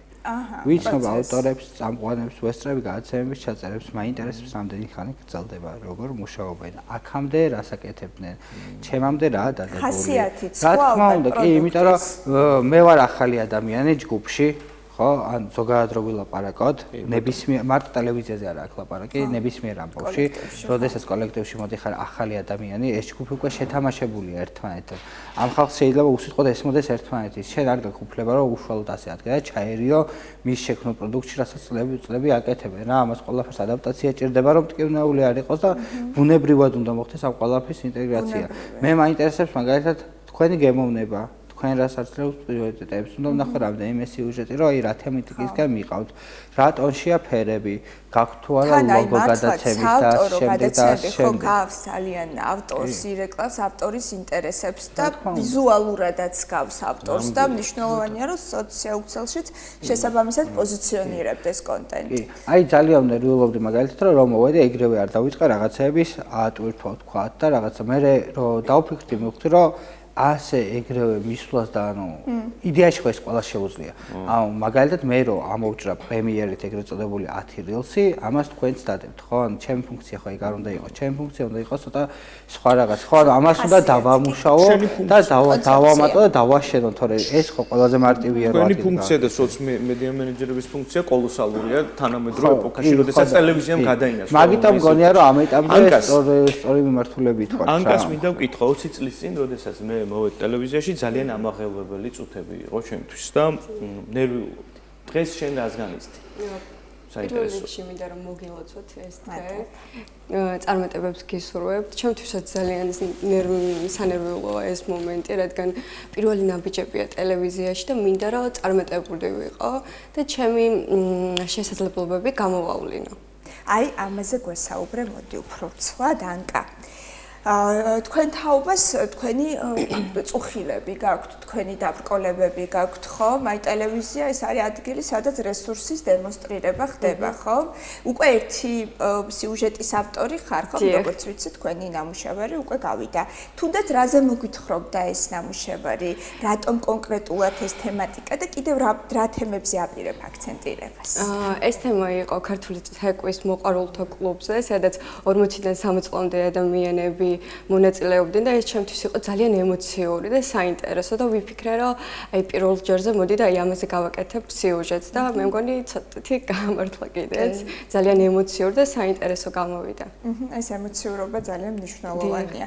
საერთოდ ასეთი რამ ახასიათებს მე ხა მირიანს მინდა უთხრა რადგან რეჟისორია კინორეჟისორი ასეთი რამ ახასიათებს ზოგადად ტელევიზიას რომ თუ შემოდგი ფეხი დამთავრებული ამბავია, ხო? გიორგი 20 წელი ვახსენე და ხარ ხო 20 წელია და ხარ და იქნები და იქნები. აი, მზად ხარ მირიან ამისთვის, რომ აი ბოლომდე შენს რესურსს ჩადებ აი ამ ტელევიზიაში, თუ ეს მაინც ჩვენთვის არის რაღაც საწყისი ეტაპი და ამ მომენტში გინდა გამოცადო შენი თავი. პირველ რიგში რა თქმა უნდა საკუთარი თავის გამოცდა ახალი გამოწვევის მიღება ყოველთვის კარგია როგორც ახსენე თუნდაც ის პირველადი პროფესია რაც მაქვს ეს იმას არის რომ აქაც შეიძლება კარგი ვიყო პირველ რიგში საკუთარი თავი მაინტერესებს ამ შემთხვევაში რას და როგორ ვიზამ რაც შეეხება რესურსის ჩადებას თუნდაც იმ ლოგიკით რომ შევხედავ რომ გამოცდა მინდა ჩემი თავის თუ ადამიანი მის მაქსიმალურს არ აკეთებს სადაც მიდის იქ არ უნდა მოვიდეს ესა უბრალოდ ჩემი ცხოვრებისეული პრინციპი აი წეღარ რასაც ვამბობდი თუნდაც იგივე რომ შემეძლო რომ უბრალოდ ამაგერიყო და დამედო რაღაცები არა თუ რაღაცას მოვუკიდებ ხელს აუცილებლად ვეცდები რომ ამაში ჩემი მაქსიმუმი გამოვაჩინა უბრალოდ იმიტომ რომ ჩემ თვითონ მინდა ვიყო მართალი რომ სადღაც რაღაცა არ მივაკლა. ეს უბრალოდ ტელევიზიის კი ალბათ ეს ადამიანის ამბავია და ხო მაგაზე დამოკიდებული. რაც შეეხება თვითონ კითხვას, რომ მზად ვარ თუ არა, რა თქმა უნდა მზად ვარ, იმიტომ რომ თუ მზად არ ხარ, მაშინ მისვლასაც იმიტომ რომ სხვადასხვა სერიალი ხო არსებობს და ფილმი ტელევიზიის შესახებ და იქ ჩანს რომ არის რაღაც კონკურენცია, ქაოსი, ეს მეკითხებიან ხოლმე რომ აი მართლაც ასეთი ქაოტურია მან ყოფნა და კი ეს ასეა. რასაც თქვენ ხედავთ კიდევ მაგ სერიალებში და ფილმებში, ეგ კიდევ ბოლომდე ვერ ასახავს ამ ქაოსს, იმიტომ რომ აქ მუდმივად უნდა იყო კონკურენტუნარიანი. თუ არ იფიქრე საკუთარი თავის განვითარებაზე, არ აქვს მნიშვნელობა რომელი სკოლის წარმომადგენელი ხარ, წამყვანი ხარ, სოციმედია მენეჯერი ხარ, ხმის რეჟისორი ხარ, მუდმივად თუ არ იფიქრე საკუთარი თავის განვითარებაზე, მოდის ახალი თაობა, შესაძლოა ნებისმიერ დროს ვიღაცით ჩანაცვლდეს, ხო? ხო მეთანხმები გიო რომ ესეთი აი მუდმივად უნდა განვითარდე და იმიტომ რომ როცა ცოცხალი ორგანიზმია თქო რომ დააყვე ამ განვითარებას. თუმცა ჩვენ ტელევიზიაში ძალიან ბევრი პროფესიონალი მუშაობს და არსების დღიდან, რომელთაც განსაკუთრებით ულოცავ არავის არ უნდა ეწყინოს, ჩვენ რა თქმა უნდა მომავალ თაობას უდიდეს ყურადღებას უთმობთ, თუმცა არ გავიწყდება ჩვენი ვეტერანი თანამშრომლები და სწორედ მენეჯმენტის ფუნქცია ნებისმიერი მმართველის ფუნქცია. ჩვენი ყველა ჩვენთაგანის ფუნქცია არის ის, რომ სინთეზი მოახდინოს, ხო წარმატება მიიღწევა მაშინ, როდესაც ხდება ძველების და ახლების, ახალი სისხლის და ძველი გვარდიის ერთდროულად მექანიკურად ამუშავება საუკეთესო შედეგის. კი ბატონო, ჩემი კითხვის ბოდიშია, ჩემი კითხვის ბოლომდე დავამთავრებ კითხვას და ესე ანკასკენ გადავდიოდი ამ კითხვით. მზად ხარ ამისთვის ანკა, რომ მუდმივად იყო ტონუსში, მუდმივად აი ფაქტობრივად საკუთარ თავს უნდა გაუწიო კონკურენცია ყოველდღიურად, ხო? ესე პირდაპირ მზად შეიძლება არის დროს არ იყო, მაგრამ მოგიწევს და ვფიქრობ, რომ ამისთვის უნდა მოვემზადო. და ყველაფერი უნდა ვეცადო იმისთვის, რომ გამომივიდეს რა, ჩემ თავში უნდა ავიყვანო, ჩემი თავი, ძალა უნდა ვიპოვო და ყველაფერი გამომივა ჩემი ეზრით. ხო, წმენა თუ გაქვს, ყველაფერი გამოგება. პირველი სიუჟეტი დაიმახსოვრე აუცილებლად, წლების შემდეგ გაიხსენე. და შეადარებ, ხო, რაღაც კონტექსტი. აბა მირიან რას ამბობდი რომ აი ძალიან სწორად აღნიშნე რა შეეხება ვეტერანებს, იმის გამინდა რომ ანუ უმეტესობა მათგანი ბათუმი თუმცა პატარა ქალაქია, რამდენიმე მათგანი ხო ჩემი პედაგოგი იყო. მე ამ ადამიანებს ხო რადიკალურად სხვანაირად ვუყურებ ახლა ამ ეტაპზე, იმიტომ რომ რაც არ უნდა მოხდეს, ისინი ჩემთვის ოსტატები არიან რა, ადამიანები, რომელსაც პატივს ვცემ და ანუ შესაბამისად ჩემს სულ სხვა სულიერ და ტექნიკურ სიმაღლეზე დგას შესაბამისად, ანუ რაც არ უნდა ახალი თაობა მოვიდეს, ნებისმიერი ახალი თაობა იმ ძველის რაღაც გამოძახილია ყველა ვარიანტი და ეს თაობათა სვლა კი ვარიაცია, ანუ ექოების ვარიაცია, ასე ვთქვათ. ან თაობათა სვლა ეგა ალბათ თორე ისინი რომ ოსტატები არიან მაგას შეორია. აი ეს იყო ჩვენი მიზანი დღეს ზუსტად რომ თქვენთვის გაგვეცნო ორი ახალგაზრდა ანკა ჯერ კიდევ სტაჟირებას გადის, მირიანი უკვე ჩვენი კოლექტივის წევრია და ველით კიდევ მეტ ახალგაზრდას დაინტერესებულ პირებს კარიღია, რა თქმა უნდა ტელევიზიის და კიდევ ერთხელ ვულოცავთ ჩვენს მაყურებელსაც ვულოცავთ.